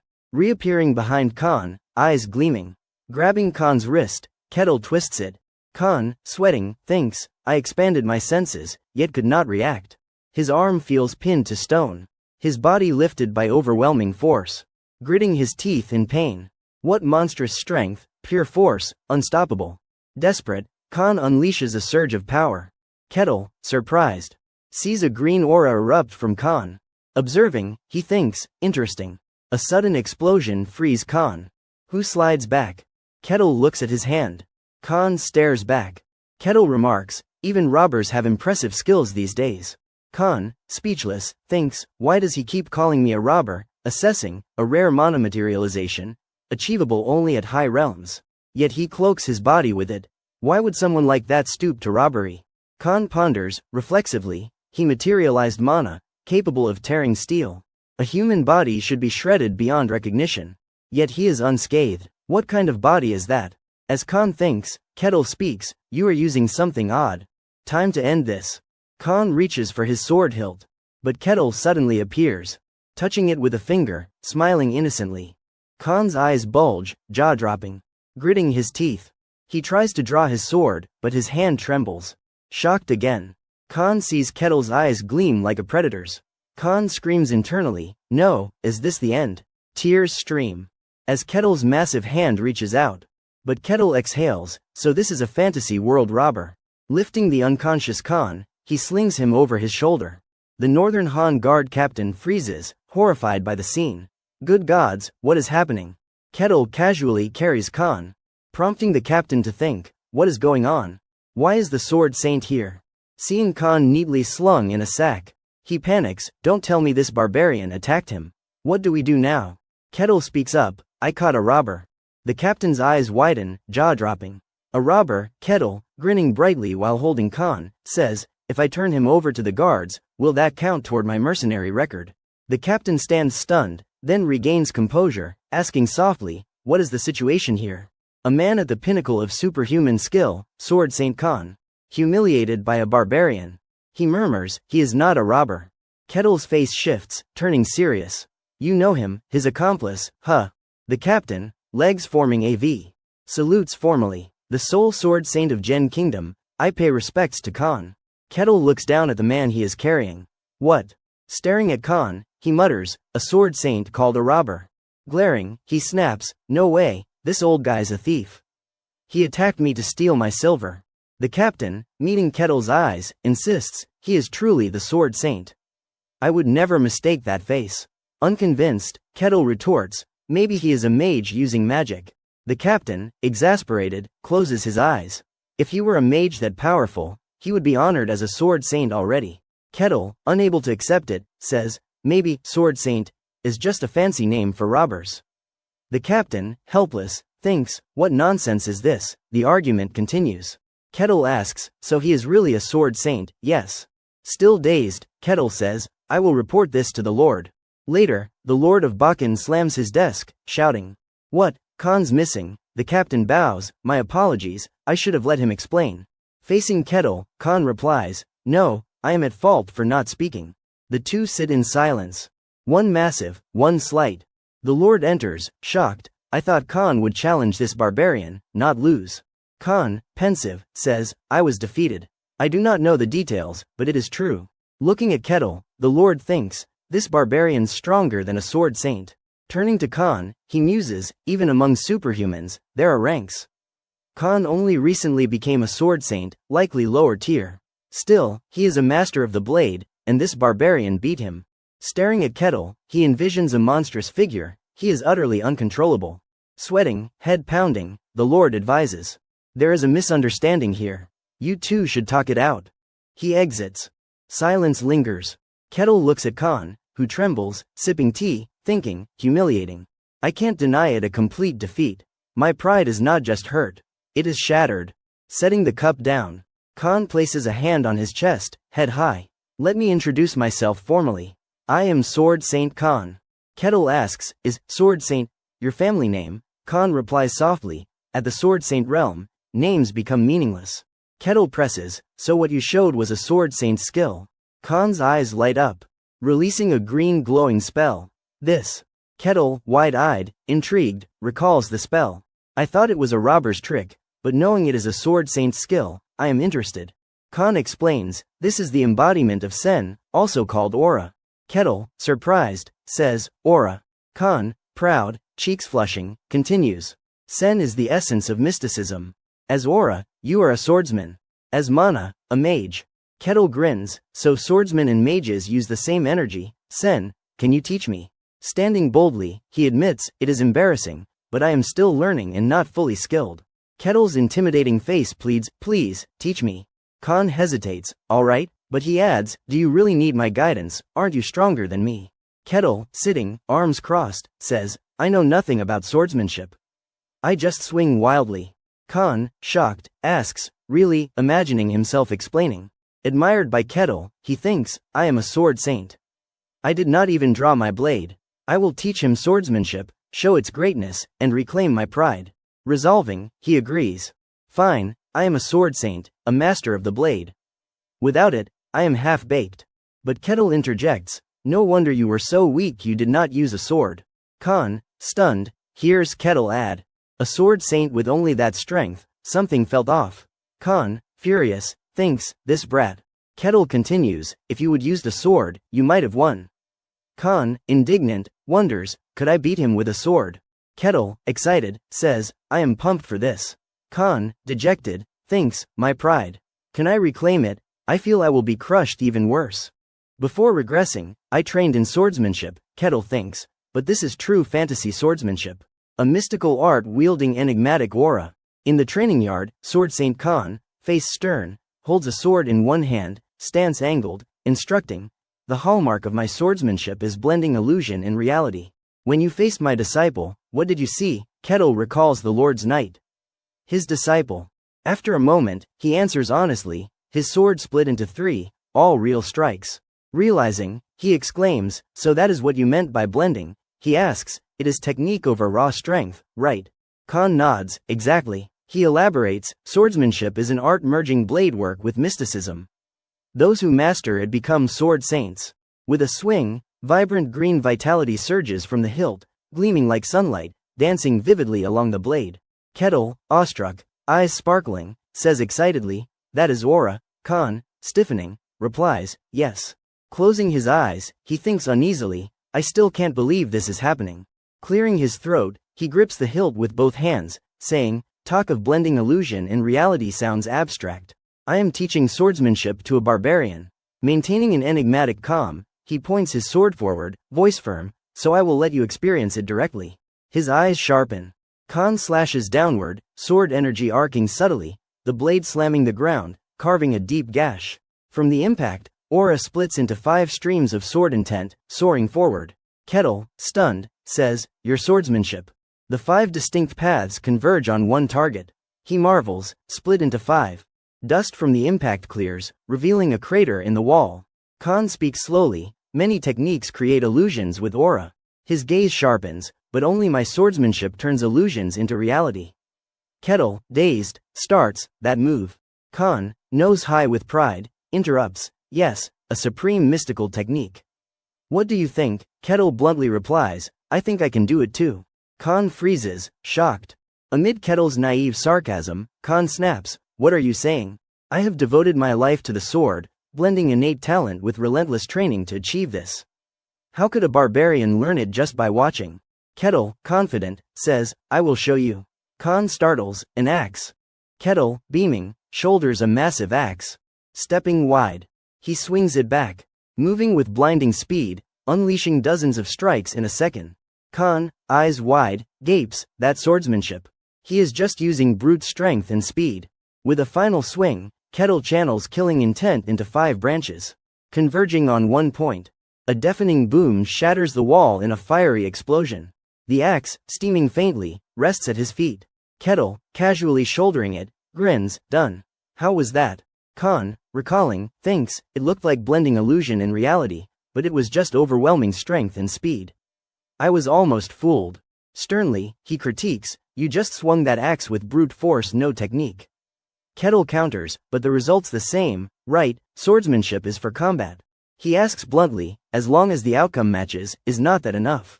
Khan, speechless, stammers, well. Outwardly calm, inwardly drowning in tears, a single drop escapes his eye. He is not wrong, but it wounds my pride. Clearing his throat, Khan challenges, fine, how about this? He swings again, his form splitting into illusions, each unleashing chaotic strikes, enveloped in deep aura. Countless slashes erupt. Kettle, astonished, says, your body split. The sword intent swirls, amassing into a massive magical sphere. Exploding in a shattering blast, scattering debris.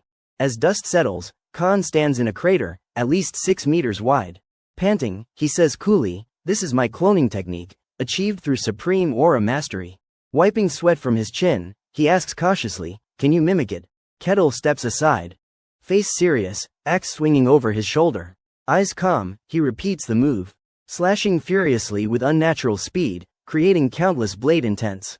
Khan, shocked, watches as Kettle's strikes form a towering vortex of dark purple killing intent. Chaotic and overwhelming. Time passes and Kettle's clear voice rings out, what do you think? He raised arrogantly, he steps forward. Khan collapses, kneeling in the cracked ground, trembling, weeping silently. My life's work. Amid the battlefield crater, they face each other. Kettle, puzzled, smiles. Khan, haggard, agonized, thinks, my swordsmanship. I am speechless. He is bullying an old man. This youth is outrageous. The sword saint, in pain, collapses, muttering. Impossible, sobbing pitifully. Kettle, arms crossed, sighs calmly, your mentality's weaker than I thought. Approaching slowly, he says, your swordsmanship is truly wondrous.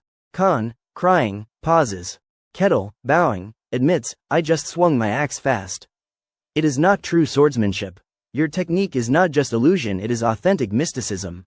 Khan, dazed, hears this. Kettle stammers, I can't reach true mystical realms. Khan, lips tight, thinks proudly, yes, my swordsmanship has value. Blending illusion and reality into a singular entity, unique to me. Rekindled, he clenches his fist, my technique is perfect. This barbarian's just a lunatic. Glaring resentfully, what maniac moves so fast they blur without aura, that is not human. Kettle asks, can you teach me the true meaning of this swordsmanship? Khan freezes, then snaps alert. Sorry, I let emotions take over. Can you forgive me, I understand. Khan, clearing his throat, begins, to wield true techniques, you must first master aura. Spreading his hand, a deep aura flame flickers. But to control aura, you must understand mysticism first. He emphasizes, mage, swordsman, or sorcerer, no one advances without awakening mysticism, except those blessed by gods. Kettle, curious, asks, so divine power is different? Khan replies, their miracles come directly from their gods, unrelated to personal ability. Kettle, nodding, sips tea as Khan continues, mysticism is the latent power within everyone. How it is used defines everything. Kettle, eyeing Khan's aura-clad hand, concludes, so aura, mana absorption, or spirit control all stem from understanding mysticism. Khan explains, mysticism has 5 stages. Raising a finger, face serious, he says, the first is sensing mysticism awareness, discovery, feeling it. Kettle asks, not everyone can sense it, right? Khan nods, naturally. Without talent, it is impossible. He adds, those who sense mysticism are 3rd rank. Clarifying, mysticism has 5 levels, 3rd rank is the first. Kettle recalls Mina's words, we classify into 3rd, 2nd, 1st, transcendent, and hero. The 5 stages align, so that is it. Khan continues, it is just a framework for understanding. Even within ranks, disparities exist, and boundaries blur. Grasp the concept, and that is enough. Kettle, serious, says, I understand. Khan, nonchalant, declares, let us begin. The first step, sensing mysticism. Feel everything around you, Khan instructs, eyes closed. Kettle follows, closing his eyes to sense his surroundings. Awakening mysticism means unlocking a new perception you have never experienced. Extend your senses to their limits. In Kettle's mind, Khan's voice guides him, feel the grass outside, the wind brushing past, the warmth rising from the earth, the vibrations in the air. Sense the sunlight above and, amidst it all, seek a unique phenomenon. Kettle meditates, trying to perceive his environment. Suddenly, he opens his eyes, the connection broken. I do not feel anything. Khan, startled, looks at him. An awkward silence falls as they stare at each other. Flustered, Khan stammers, really, I thought with your abilities, you would sense it instantly. He muses, most with strong talent easily gather energy, though it is not a rule. Powerful individuals, even without mana, often grasp mysticism faster. Perhaps he is an exception, a wild one. Stroking his beard, Khan looks bewildered. Could it be the White Emperor's anomaly? Kettle recalls his homeland's people, I do not know. No one around me ever sensed this, mysticism. That is how it is in the wastelands. Khan explains, most struggle to grasp mysticism. Let me try transferring energy directly to open your path to it. Kettle, wide-eyed with awe and excitement, asks, you will transfer inner energy. Khan, serious, nods. Kettle, pointing to himself grandly, exclaims, I am ready. Khan, startled, mutters, ready, huh. Standing. He moves behind Kettle, whose eyes gleam with anticipation. Khan instructs, relax your body, focus inward, channel all sensations into yourself. Placing a hand on Kettle's back, he says, now, accept the mana I am sending. His face darkens, shocked. This body. Mouth agape, arm rigid, he thinks, is he human? His muscles are like a solid stone block. How dense is this, a normal person? Kettle, noticing nothing, grows anxious. Khan, recoiling, says, sorry, my mind wandered. He announces, let us begin. Confidently closing his eyes, he channels energy. I will activate your inner energy flow to awaken your mystical path. It is not that hard. Kettle focuses intently. Khan pauses, eyes widening in confusion. Huh. Kettle, hugging his knees, smiles eagerly. Khan thinks, I can't find his mystical path. No, more precisely. Shouting internally while Kettle waits, I can't even reach it. He imagines being submerged in water, his energy unable to connect. As if sinking into a crushing abyss. Finally, closing his eyes, he gives up. This won't work. Clearing his throat, he startles Kettle, who gasps, what do you mean, I have no talent? Khan explains, not exactly. Transferring energy is not enough. His energy is suppressed within him. You must find and awaken your inner path yourself. Kettle, sitting on the ground, says, I understand. But Khan admits, I could not find your mystical path. Kettle, eyes wide, stunned, asks, I can't awaken mysticism. Khan, extending a hand, says, not quite. I can't even confirm if it exists. Kettle looks up, what does that mean? Khan states, your body is damaged. Kettle jolts. Calmly, Khan adds, to find mysticism, energy must penetrate deeply, but your physique is too dense. My energy can't seep in enough. He envisions his energy unable to shift a stone anchored in the sea. I have never seen this. A pure physique blocking inner energy. Kettle, closing his eyes helplessly, thinks, even a sword saint is powerless. Dejected, he asks, so I will never grasp mysticism. Khan replies, it is hard to say. I can't confirm either way. He suggests, I do not know if your path exists. Find a sword saint more versed in inner energy. Or visit the mage's tower. Placing a hand on his chest, he bows sincerely, I am sorry. Kettle responds, it is fine. Rubbing his chin, he thinks, there is still hope. That is enough for today. Standing, he says, this was fun. I learned a lot. I am grateful. Khan, speechless, recalls fearsome barbarians wild, uncontrollable, living by violence. Shunned by society. But this one's different. Staring, he asks, ever thought of joining this kingdom? Kettle, puzzled, says, what do you mean? Khan, hand on chest, explains, swear loyalty and gain a title. With your strength, you would rise high. I would even sponsor you. Kettle, clenching a fist, says, interesting offer. But he bows, I decline. I do not want to be bound. Khan thinks, to counter the empire, he would be key to breaking their control. Confused, he asks, even a title does not tempt you. Kettle's face darkens. Then he smiles, arms crossed, sharing his ideals, I choose my freedom. Khan, startled, realizes. I see. Kettle, puzzled, extends a friendly hand, thanks, I won't forget this kindness. Khan's eyes lower. Alone in the hallway, he reflects, ashamed. I was foolish, thinking I could control him, even briefly. He follows his own ideals. He will cooperate, but only so far. His heart holds only his own convictions. Recalling Kettle's bold response, unpredictable, perhaps more elusive than any barbarian. From the demon lands, the white wastes wild folk. He recalls barbarians in blizzards. Muttering, the emperor. Gazing at the moonlight, invading the demon realms, what is he planning? In the Lord of Bakan's room, he sits, hand on chin, puzzled. The emperor wants to conquer the demon realms. Khan, arms crossed, displeased, says, they are sacrificing for reconnaissance, but I do not believe it. The Lord, bowing, sighs, certainly. He might think himself an ancient emperor's incarnation. But that is for later. Khan, serious, says, we have not fully controlled human territories. The Lord nods, just a matter of time. Khan, looking up, adds, this land belongs to the empire. We could be summoned anytime. We must prepare. The Lord, grateful, says, thank you. Leaning back wearily, the world's chaotic, and now the emperor's half mad. Troubling. The Lord, startled, eyes sharp, asks, the rumors are true. Khan confirms calmly, yes. The demons are mobilizing. The Lord's eyes widen. Recalling monstrous creatures. Hell's eruptions are abnormal. Some report breaches in the demonic rifts. Mentioning demons and white serpents, this is a calamity for humanity. Suddenly, Khan recalls something. Wait, the strangest thing is already among us.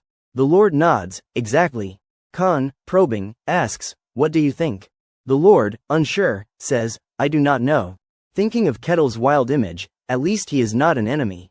But beyond that, I can't say more. The morning sun bathes Toa Castle. Kettle strolls cheerfully along the streets. Suddenly, He notices a woman and child clinging to each other, staring at him in fear, leaving him puzzled. Turning, he sees a man hiding behind a wall, avoiding him. Rubbing his chin, he thinks, are they scared of my clothes? Recalling a couple he met while showing off his new coat, he muses, maybe it is because I am not dressed properly. This fur coat is decent, but it does not scream refined. They must think I am a lunatic and want no trouble. He is mistaken. Frowning with determination, Kettle clenches his fist, exclaiming excitedly, all right, I will buy some proper clothes. At a tailor shop, garments hang neatly on racks, fabrics stacked orderly. The door opens, bell jingling. The shopkeeper, measuring a mannequin, turns, welcome. His face pales in terror. Kettle, staring, unintentionally radiates menace. I need clothes. The shopkeeper, panicking internally, a savage, stammers, tears welling, I am sorry, we do not have anything for your size. Kettle, arms crossed, sighs, troublesome. No options, the shopkeeper, bowing, suggests, if you wait, we can custom make something. Kettle, grinning, agrees, oh, do it. The shopkeeper, looking up nervously, says, why yes, we will notify you when it is done. Imagining Kettle's anger if the clothes disappoint you call this clothing. He sinks into dread, will I survive? On his way to the guild, Kettle spots something. At his feet lies a green gem. Picking it up, he holds it to the sunlight, curious. A jewel. It sparkles within. Eyes narrowing, he exclaims, wow. Tucking it into his belt pouch, he mutters, I will ask the guild. At the guild, he asks Rosa, know what this is? Rosa, the receptionist, blinks, confused. Taking the gem, she says. You found it on your way, Kettle, arms crossed, replies, it is no ordinary orb. Rosa, stammering, I see, examines it carefully. Not a typical gem, its surface is impossibly smooth, as if meticulously crafted. Staring into its green glow, her gaze grows hazy. No sigils or markings. She murmurs, why does it feel so valuable? A snap pulls her back. Startled, she looks up. Kettle, retracting his hand, asks, you okay? Confused, she says, what do you mean? Kettle explains, you looked hypnotized by it. Rosa, still dazed, says, what? Kettle shrugs, never mind, forget it. Rosa, hesitantly eyeing the gem, suggests, it is strange. I sense odd energy. Want me to get an expert to appraise it? Kettle, smiling excitedly, declines, thanks, but I will figure it out myself. That is the fun part. Changing topics, arms crossed, he grins, any tasks today? Rosa snaps to attention, oh, yes, one moment. She slides the mission board over. Beginner tasks, street cleaning, sewer maintenance, weeding, potato digging. Kettle, thrilled, grabs it. Later. A pouch of coins lands on a table. Kettle, hands behind head, laughs, another glorious day. He pulls out the green gem, studying it. Seriously, what is this? Recalling Rosa's trance, she looked crazed by it. Suspicious, does it have some power? His eyes widen. A voice echoes in his mind, startling him to his feet. The gem emits a dark aura. Find me. Kettle, bewildered, thinks, why am I hearing a voice from this orb? Following its pull in the night, unclothed, he hears, find me, find me. Confused, where's it leading me? Closing his eyes, he envisions arrows guiding him, a map forming in his mind. A control spell. Holding the gem, its dark aura urges, find me. Calming himself, he returns to his room. Looking out the window excitedly.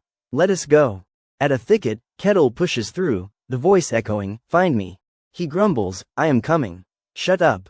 Standing before a path, he looks up at a pitch-black cave. This is it. Smiling, he steps inside. Within, a skeleton's green eyes glow, the voice persisting, find me. Unafraid, Kettle advances, I am here. Behind the voice, chains rattle, energy tracking him. An image forms, another sacrifice enters. A foolish barbarian, but big enough. The gem on a staff glows. The skeleton grinning smugly, its body radiating green light. 10 souls now. Sitting in a ritual circle, one hand on the staff, the other channeling energy, an altar of sacrifices looms behind. Doubting, an illusion, even resurrection.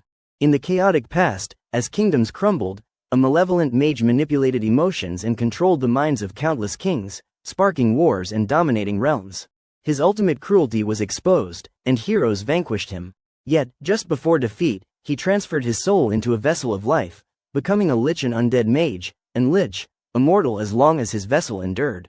With a savage, wicked laugh, he raised a bony hand, intent on manipulation. Once a world-conquering sorcerer, he now plotted resurrection as a lich. His dark magic slithered through alleys, and his revival spell demanded vast life force. Settling near a remote estate, he unleashed enchanted orbs to gather sacrifices slowly.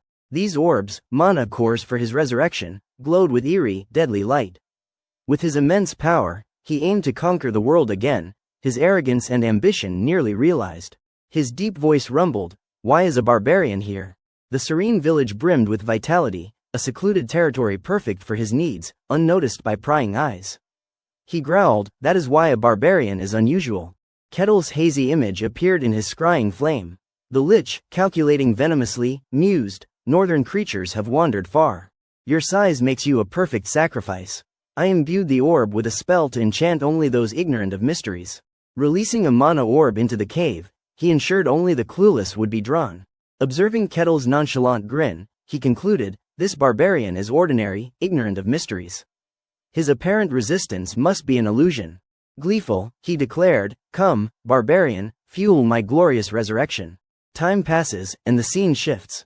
Kettle stands before a massive wooden door, twice his height. Pushing it open, his eyes widen in surprise. The lich's dark sockets gleam, bony hand gripping a staff. From a high platform, the lich, waiting, sees Kettle gape, speechless. A real lich. Kettle marvels, picturing a cloaked figure with a staff, a pinnacle mage from ancient tales, a classic fantasy villain. "I never expected to meet one." The lich, seeing Kettle stand dumbstruck, demands, "Who are you? Don't tell me the orb did not enchant you." Snapping back, Kettle laughs, "So that is how you lure people, those bones scattered below." The lich falls silent, puzzled. No mystical aura from him. Just an ordinary barbarian, hoarsely mocking, "You must carry a mind-protecting artifact, too advanced for me to sense." How a barbarian got one, I do not know. Sneering, "You got lucky picking it up somewhere." Kettle refutes, "I have no such thing." Unconvinced, the lich scoffs, "Think you can fool me?" Channeling mana, the gem atop his staff radiates twisting white light, animating skeletal remains. "Had you succumbed to my enchantment, you would have died painlessly." Coldly, he declares, "Now, I will eradicate you." The bones rise clatteringly, his cruel voice commanding, "My soldiers, advance." A skeletal warrior, sword in hand, charges fiercely. Kettle thinks, a dungeon with a devilish lich hiding. Smirking, "I get what is happening." The skeleton leaps, eyes glowing maliciously, but before it swings, Kettle, stone-faced, smashes its skull. The lich flinches as the skeleton collapses. Skull shattering into 3 pieces, crumbling to dust.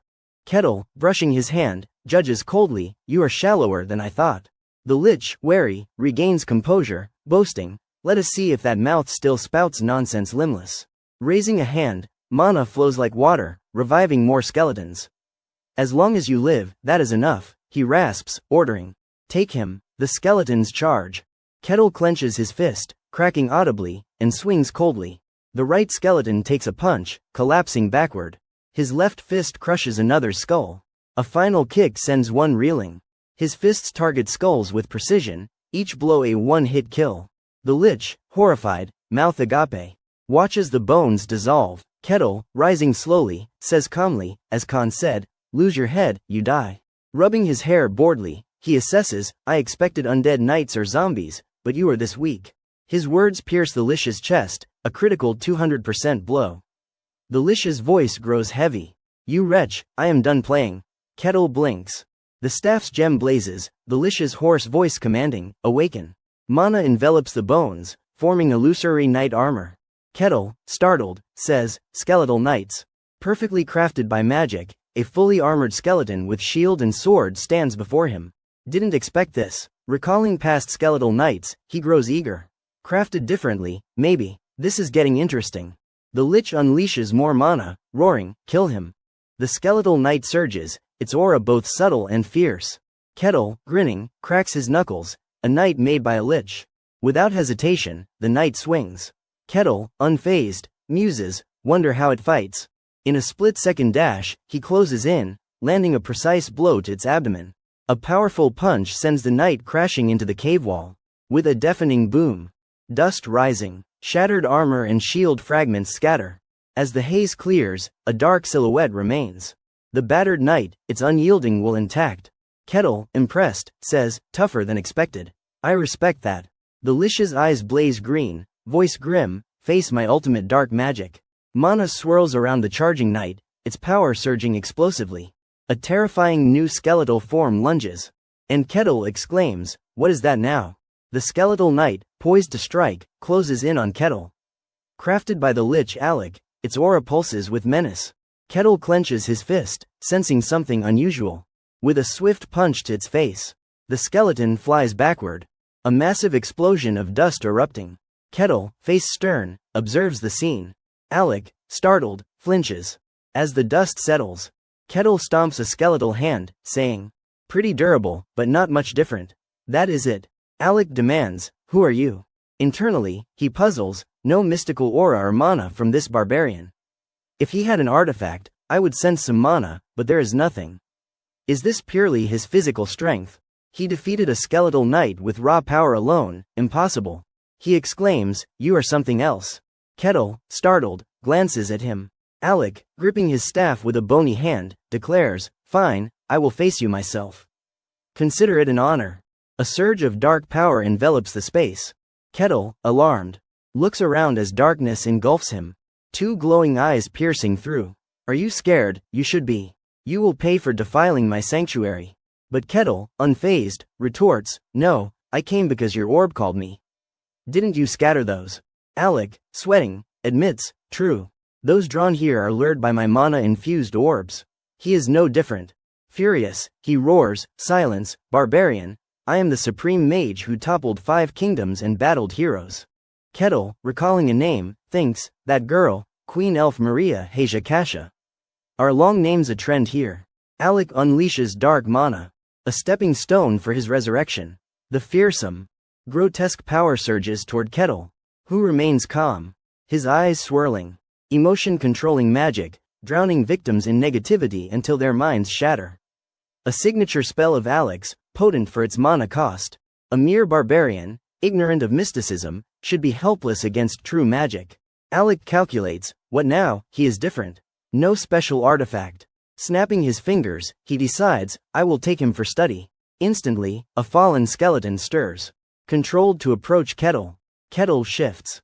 And as the skeleton's power intensifies, his eyes flash. A powerful kick sends it soaring. Its skull obliterated. Kettle, utterly calm, faces Alec, whose jaw nearly drops. Stunned by the explosion. No, how? That mind control spell should have worked. Kettle asks, you just watched, planning to have your skeletons drag me away. Boring. His disappointed expression and sigh pierce Alec like an arrow. Humans act on emotions, even the mightiest. Deep down, negative emotions linger, making them vulnerable to mind control magic. Kettle, puzzled, asks, can't you use fireballs or magic missiles? Alec snaps, how are you still standing? How dare you compare my magic to those lowly spells? His eye sockets blaze. Murky mana pooling into a world-swallowing wave of chaos. Raising his staff, mystic power surges. Kettle, far from worried, eyes sparkling with excitement, watches the eerie force flood the space. As a bony hand reaches out, engulfed by the wave, Kettle stands firm. As the darkness washes over, his body fades into the air. Alec, cackling, victory is mine, revels in triumph. But a moment later, invisible blood spurts from his throat. Cough, cough. Collapsing, he grimaces, I have used everything except the mana sustaining me. That spell should have ended him. Kettle's voice startles him, impressive. He casually reappears. Coldly, he asks, that is all. Alec, horrified, face twisting, screams internally, even that did not work. I used my strongest mind control spell. Even a great hero would have had their mind torn apart. What kind of monster are you? Kettle, glancing at his hand, says, that was impressive, but I felt nothing different. If that is your best. He draws his weapon, raising his axe with a chilling gaze, my turn. Alec cries out, stop. Kettle retorts, what? The Lich continues, you came here knowing who I am. Exactly, it is clear now. Kettle's expression turns increasingly baffled. What is wrong with him? Alec laughs wildly, exhilarated, ha ha ha. The Empire fears me so much, your intelligence network is impressive, finding me so quickly. But I will return. I will shatter your sword and rule the world again. I have heard the Empire trains humans in a facility, producing bizarre warriors. This barbarian must be a sword forged to destroy me, an assassin sent by the Empire. His laughter grows maniacal. I am Kitos Brantium Lesi. I will eradicate this barbarian and topple the Empire. Kettle, dumbfounded, head full of question marks, mutters, crazy. An invisible vessel radiates power. Kettle's expression grows subtle. Alec roars, offer your body to me. A surge of power strikes Kettle, whose eyes go blank, still brimming with confusion. Alec, calculating, thinks. I have invaded his body, consuming his soul. If I can't become a lich again, I will be trapped here. No choice. Chuckling, this body is mine now. Inside Kettle's mind, Alec senses unease. What is this? What kind of place is this, this barbarian's inner world? I have never seen anything like it. Something's wrong. Being here could shatter my mind. The Empire, terrifying images emerge. Alec, clutching his head, screams in agony, no, not the Empire. Even they could not create this. Kettle, towering like a giant, manipulates him. Chaos erupts. Alec, panicking, cries, my mind's collapsing. His final word echoes outside. Kettle, scratching his head, bewildered, asks, what just happened? Did he do something to himself and collapse? That dark vortex seemed strong, but that is it. A lich, the pinnacle of mages. I was curious what magic he would use. Clenching his fist, Kettle remarks solemnly. Liches in this world are not scary. I have cleared the dungeon. Time for rewards. Picking up the magic staff, he muses. It glowed when he cast spells. Does it enable magic? Could I use it? Curious, he pries the green gem off, face blank. Then grins, tucking it into his pouch. Better keep it. Suddenly, he notices something. If it belonged to a lich, is this a soul vessel? Holding a jar rolling on the floor, he mutters, I will have Rosa check it. Looking around, all right, I have got enough loot. Something's off. His eyes widen. At a large sigil circle on the wall. Touching it, he wonders. A hidden room. The wall rumbles down. Stepping inside. Kettle's shocked to see unconscious people standing upright. So many. This is Alec's secret ritual chamber. Sweating, he gasps, it is real. Moving forward, he examines them. Who are they? Waving a hand, hello. Calling another, anyone there, no response. Rubbing his chin, he ponders, what now? Deciding, I will head back to the territory. Reporting this should bring help. Kettle, calculating cheerfully, returns quickly. The guild door's bell rings. Rosa, working, sees him. Stands, and smiles, Sir Kettle, you are back early. Kettle grins, just a few things to handle. Rosa, puzzled, asks, what things? Kettle, smiling mysteriously, says. Related to that orb from yesterday. Rosa, sighing, oh, come on, do not joke. Kettle insists, I am serious. She laughs it off, thinking, a lich, only 5 exist worldwide. One in this remote place. Kettle places the jar before her. Her eyes widen. His eyes gleam, I brought a jar that might be a lich's soul vessel. Can you check it? Rosa freezes, body stiff, expression grave, thinking. He is not joking. Rosa, gaping in shock at the dark jar, thinks, what is happening? Kettle suddenly recalls, oh, one more thing. There were others in there. I thought about bringing them out, but their minds were completely broken, so I left them. The guild should send someone to check. Rosa, alarmed, exclaims, sorry, her eyes widen, reflecting. Recent disappearances in the territory had no leads. If a lich caused this. Panicking, she slams the table, wait, I will call someone immediately. The captain bursts in, what is going on, a lich, you say? Kettle, puzzled, waves politely, oh, hello. Brushing it off, it is handled, no worries. The captain, exasperated, wait, what do you mean? After Kettle's brief recount, the captain screams, Kitos Brantium Lesi. Kettle nods, yeah, I think that is his name. You know him. The captain, jolting, shouts, of course. Kitos Brantium Lesi, a mage who shook the world over a century ago. Creator of mind control magic, causing endless chaos. He drove kings mad, sparking wars, destroying 5 kingdoms. And he is here as a lich, is this real? Kettle, wide-eyed like a startled deer, recounts casually, yeah, but he was not scary. Just a sneaky guy doing weird tricks, then self-destructed. The captain, disbelieving, what are you saying? 1,000 questions, how could a mage like Kitos self-destruct? Why is my mind overloaded? Explain clearly. Kettle, rubbing his chin, ponders, you ask, but I have got nothing more to say. The captain freezes, overwhelmed. Cutting it short, wait here, I am reporting to the Lord. Minutes later. Lucan Bakken, equally shocked, demands, what is happening? A lich near my territory.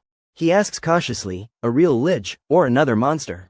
The captain confirms, based on the survivors' accounts, it is true. We have proof.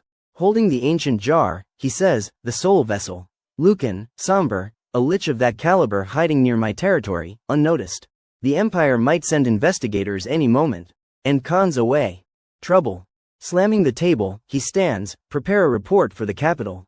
The captain, watching Lucan stare out the window, responds, yes. Lucan whispers, we are lucky, though.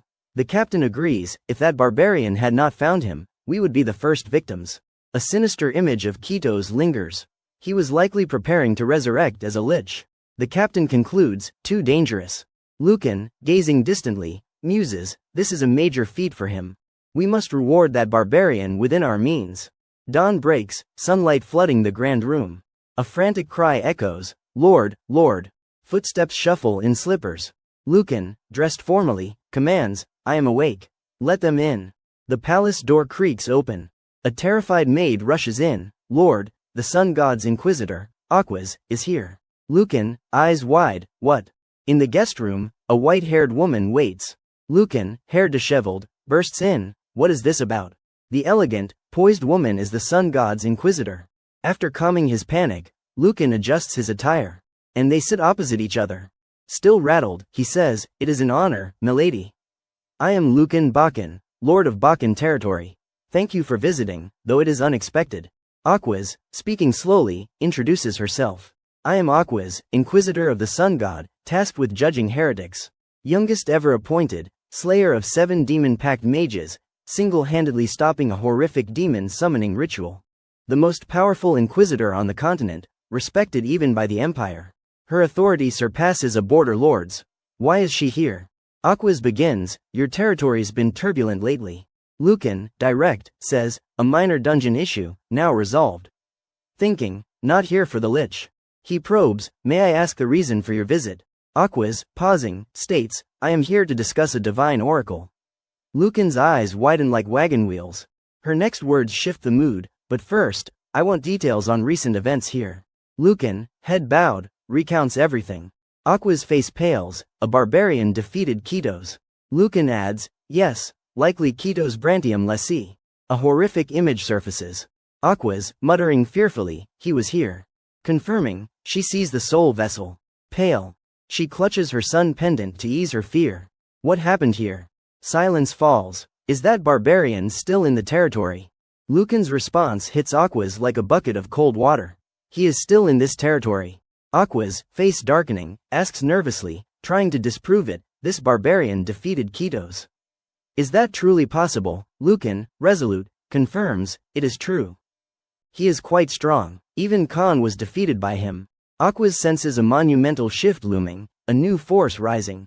What tribe is this barbarian from? Lucan, lips tight, voice cautious, he says he is from the eternal snowfield. A chilling image of Kettle flashes in Aquas's mind, full of suspicion. The eternal snowfield. A barbarian from that wasteland, here, could he be why I was sent? Noticing Lucan's attention to her whispered words, she demands. This barbarian, can I meet him? Meanwhile, in a quiet room, Kettle holds the glowing purple gem, curious. How do I use this? Looks like a magical artifact. Muttering, I will ask a mage about it. Suddenly, he recalls something. Sitting up, gazing out the window. Oh, it is time. A voice calls from outside. The sun god's inquisitor requests your presence at the cathedral. Show respect when you meet her. Kettle, grinning, replies, don't worry, I know. His casual demeanor puzzles the messenger. Who shrugs, good, let us go. Tales of divine grandeur echo through the ages. In this world, gods exist, granting power directly, even descending in mortal form. Their followers gather in cathedrals. What makes this world's cathedrals unique? Arriving, the messenger signals Kettle, we are here. A white building's corner looms. This is the sun god's cathedral. Someone will guide you inside. Thanks, Kettle replies. Stepping in alone. Awestruck. A magnificent goddess statue stands adorned. Rows of pews serene and sacred. Priests greet him, welcome, Sir Kettle. Inquisitor Aquas awaits. Follow me. Overwhelmed, Kettle nods. All right. Aquas speaks, pleased to meet you. I am Aquas, Sun God's Inquisitor. Kettle, brimming with confidence, declares, honored to meet you. I am Kettle, the Barbarian. Thinking, an Inquisitor, so young, yet so strong. Aquas, startled by his cheeky grin, wonders, what does that smile mean? As she stays silent, Kettle prompts, why did you want to meet me? Aquas, head lowered, says, it is about the recent dungeon incident. Kitos Brantium Lessi, the mage you claim to have defeated, committed countless atrocities across the continent, becoming a lich. Only the mightiest heroes could face him. Kettle, recalling the fight, says, I heard about that, but the Kitos I met was just a lone lich, flailing. Not strong enough, and self-destructed. You may not believe me, but I am just stating what I saw. Aquas proposes her true purpose. Will you allow my god to witness this conversation? Kettle, confused, asks, witness. Aquas explains, yes, if you lie before him, your body will react. Kettle grasps it, a divine interrogation. She is wary, he is no ordinary barbarian, but still a barbarian. No way he will agree. Offering a choice, if you are uncomfortable, you can refuse. Kettle's eyes light up, excited, why refuse? It is a perfect chance to experience divine power. Aquas, probing, are you sure? Kettle affirms, absolutely. Start now. Aquas, irked by his enthusiasm, asks repeatedly. This does not scare you. Kettle, innocently, why should it? I have nothing to hide. I have never lied. No more debate. Aquas closes her eyes, I see. Let us begin. O God I serve, watcher from the highest realm. Ruler of the radiant sun, with your gaze. Expose all falsehoods here. A radiant beam pierces the cathedral roof. Startling Kettle, what is this? I feel it a presence beyond imagination. Indescribable by human words. Facing it, I am awestruck. A shimmering light envelops them. Thankfully, no reaction, Aquas thinks. In this pillar of light, no lies can exist. Kettle, thrilled, follows, got it,